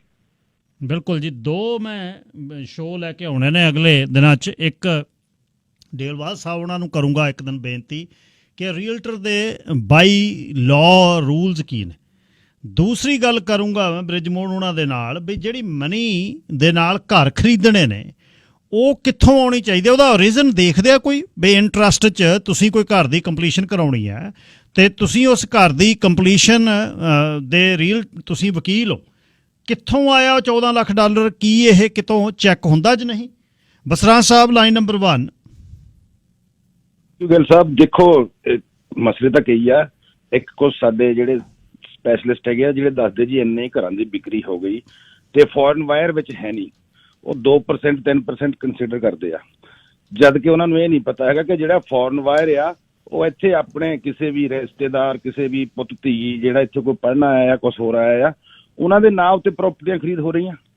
ਫੋਰਨ ਵਾਇਰ ਤੋਂ ਬਗੈਰ ਇੱਥੇ ਗਿੱਲ ਸਾਹਿਬ ਪ੍ਰਾਈਸ ਉੱਪਰ ਕਿੱਦਾਂ ਜਾਈ ਜਾ ਰਹੇ ਹੈਗੇ ਆ। ਹੈਰਾਨਗੀ ਦੀ ਗੱਲ ਤਾਂ ਇਹ ਆ, ਇੱਥੇ ਜਿਹੜੇ 1.5 2 ਲੱਖ ਡਾਲਰ ਬਣਾਉਂਦੇ ਆ ਮਹੀਨੇ ਦੇ ਬੱਚੇ, ਉਹਨਾਂ ਦੀ ਤਾਂ ਮੌਰਗੇਜ ਅਪਰੂਵ ਨਹੀਂ ਹੋ ਰਹੀ। ਸੋ ਉਹ ਬਾਹਰ ਕਿੱਥੋਂ ਆ ਰਹੇ ਹੈਗੇ ਆ ਫਿਰ? ਔਰ ਦੂਸਰੀ ਗੱਲ ਜਿਹੜੀ ਹੁਣ ਇਹਦੇ ਉੱਤੇ ਰੌਲਾ ਪੈ ਰਿਹਾ ਹੈਗਾ ਕਿ ਇਹ ਆਕਸ਼ਨ ਕਰਕੇ, ਇਹ ਤਾਂ ਆਕਸ਼ਨ ਹੋ ਗਏ, ਬੋਲੀ ਲੱਗਣ ਲੱਗ ਪਈ ਘਰ ਦੀ। ਬੋਲੀ ਦੇ ਵਿੱਚ ਤਾਂ ਇਹ ਹੁੰਦਾ ਹੈਗਾ ਉੱਥੇ ਅੱਧੇ ਘੰਟੇ ਦੇ ਵਿੱਚ ਹੀ ਡਨ ਹੋ ਗਿਆ ਜੀ ਕੰਮ, ਪਤਾ ਲੱਗ ਗਿਆ ਕਿਹਨੇ ਬੋਲੀ ਉੱਚੀ ਦਿੱਤੀ ਆ, ਉਹਦੀ ਚੀਜ਼ ਹੋ ਗਈ। ਇੱਥੇ ਬੋਲੀ ਵੀ ਲੱਗੀ ਜਾਂਦੀ ਆ ਔਰ ਫਿਰ ਵੀ ਸਾਰਾ ਕੁਝ ਗੁਪਤੀ ਹੋਈ ਜਾ ਰਿਹਾ ਹੈਗਾ ਆ। ਮਤਲਬ ਕੋਈ ਐਥਿਕਸ ਦੀ ਤਾਂ ਹੁਣ ਆਪਾਂ ਗੱਲ ਸਾਹਿਬ ਇਹਨਾਂ ਦੀ ਰੀਅਲਟਰਾਂ ਦੀ ਐਥਿਕਸ ਦੀ ਤਾਂ ਗੱਲ ਤਾਂ ਕਰੀਏ ਜੇ ਸਾਡੀ ਗਵਰਨਮੈਂਟ ਦੇ ਐਥਿਕਸ ਹੋਣ। ਆ ਜਿਹੜਾ ਫੜਿਆ ਸੀਗਾ ਚੌਧਰੀ ਸਾਹਿਬ ਜਿਹਨੇ $1 ਬਿਲੀਅਨ ਦੀ ਮੌਰਗੇਜ ਕਰਾਈ ਹੋਆ, ਉਹਨੂੰ ਕੀ ਸਜ਼ਾ ਮਿਲੀ ਹੈ ਕਿਸੇ ਨੂੰ ਪਤਾ ਲੱਗਾ? 2 ਦਿਨ ਖਬਰ ਹੋਈ, ਤੁਸੀਂ ਰੌਲਾ ਪਾਇਆ, ਹੋਰ ਮੀਡੀਆ ਨੇ ਰੌਲਾ ਪਾਇਆ। ਆ ਹੁਣ ਅਮਰੀਕਾ ਵਾਲੇ ਜਿਹਨੇ ਕੀਤੀ ਇਨਕੁਆਰੀ ਉਹ ਪਿੱਛੇ ਪਏ ਹੋਆ। ਕੈਨੇਡਾ ਵਿੱਚ ਤਾਂ ਪਤਾ ਹੀ ਨਹੀਂ ਹੈਗਾ, ਬੰਦਾ ਫਰਾਡ ਕਰਕੇ ਬੈਠੇ ਆਰਾਮ ਦੇ ਨਾਲ, ਇੱਥੇ ਕੋਈ ਇਮੀਗ੍ਰੇਸ਼ਨ ਦਾ ਫਰਾਡ ਕਰਕੇ ਬੈਠਾ, ਇੱਦਾਂ ਦੀਆਂ ਪ੍ਰਾਪਰਟੀਆਂ ਖਰੀਦਣੀਆਂ ਜੀ ਉਹਨਾਂ ਨੇ ਫਿਰ। ਸੋ ਇਹ ਬਹੁਤ ਜ਼ਿਆਦਾ ਇਹਦੇ ਵਿੱਚ ਗਵਰਨਮੈਂਟ ਆ ਜਿਹੜੀ ਉਹਨਾਂ ਨੂੰ ਟੈਕਸ ਆਈ ਜਾ ਰਿਹਾ ਹੈਗਾ ਆ। ਜਿੰਨੇ ਘਰ ਵਿਕਦੇ ਆ ਸਿਟੀ ਨੂੰ ਫਾਇਦਾ ਹੋਈ ਜਾ ਰਿਹਾ ਹੈਗਾ ਆ, ਉਹ ਗਾਹਾਂ ਆਪਣੇ ਗੁਲਸ਼ਰੇ ਉਡਾ ਰਹੇ ਆ। ਆਮ ਜਿਹੜਾ ਰਹਿਣੇ ਵਾਲਾ ਰੈਜ਼ੀਡੈਂਟ ਆ ਜਿਹੜਾ ਜਾਂ ਕਿਰਾਏਦਾਰ ਆ, ਉਹਦਾ ਕਿਸੇ ਨੂੰ ਫਿਕਰ ਨਹੀਂ ਹੈਗਾ।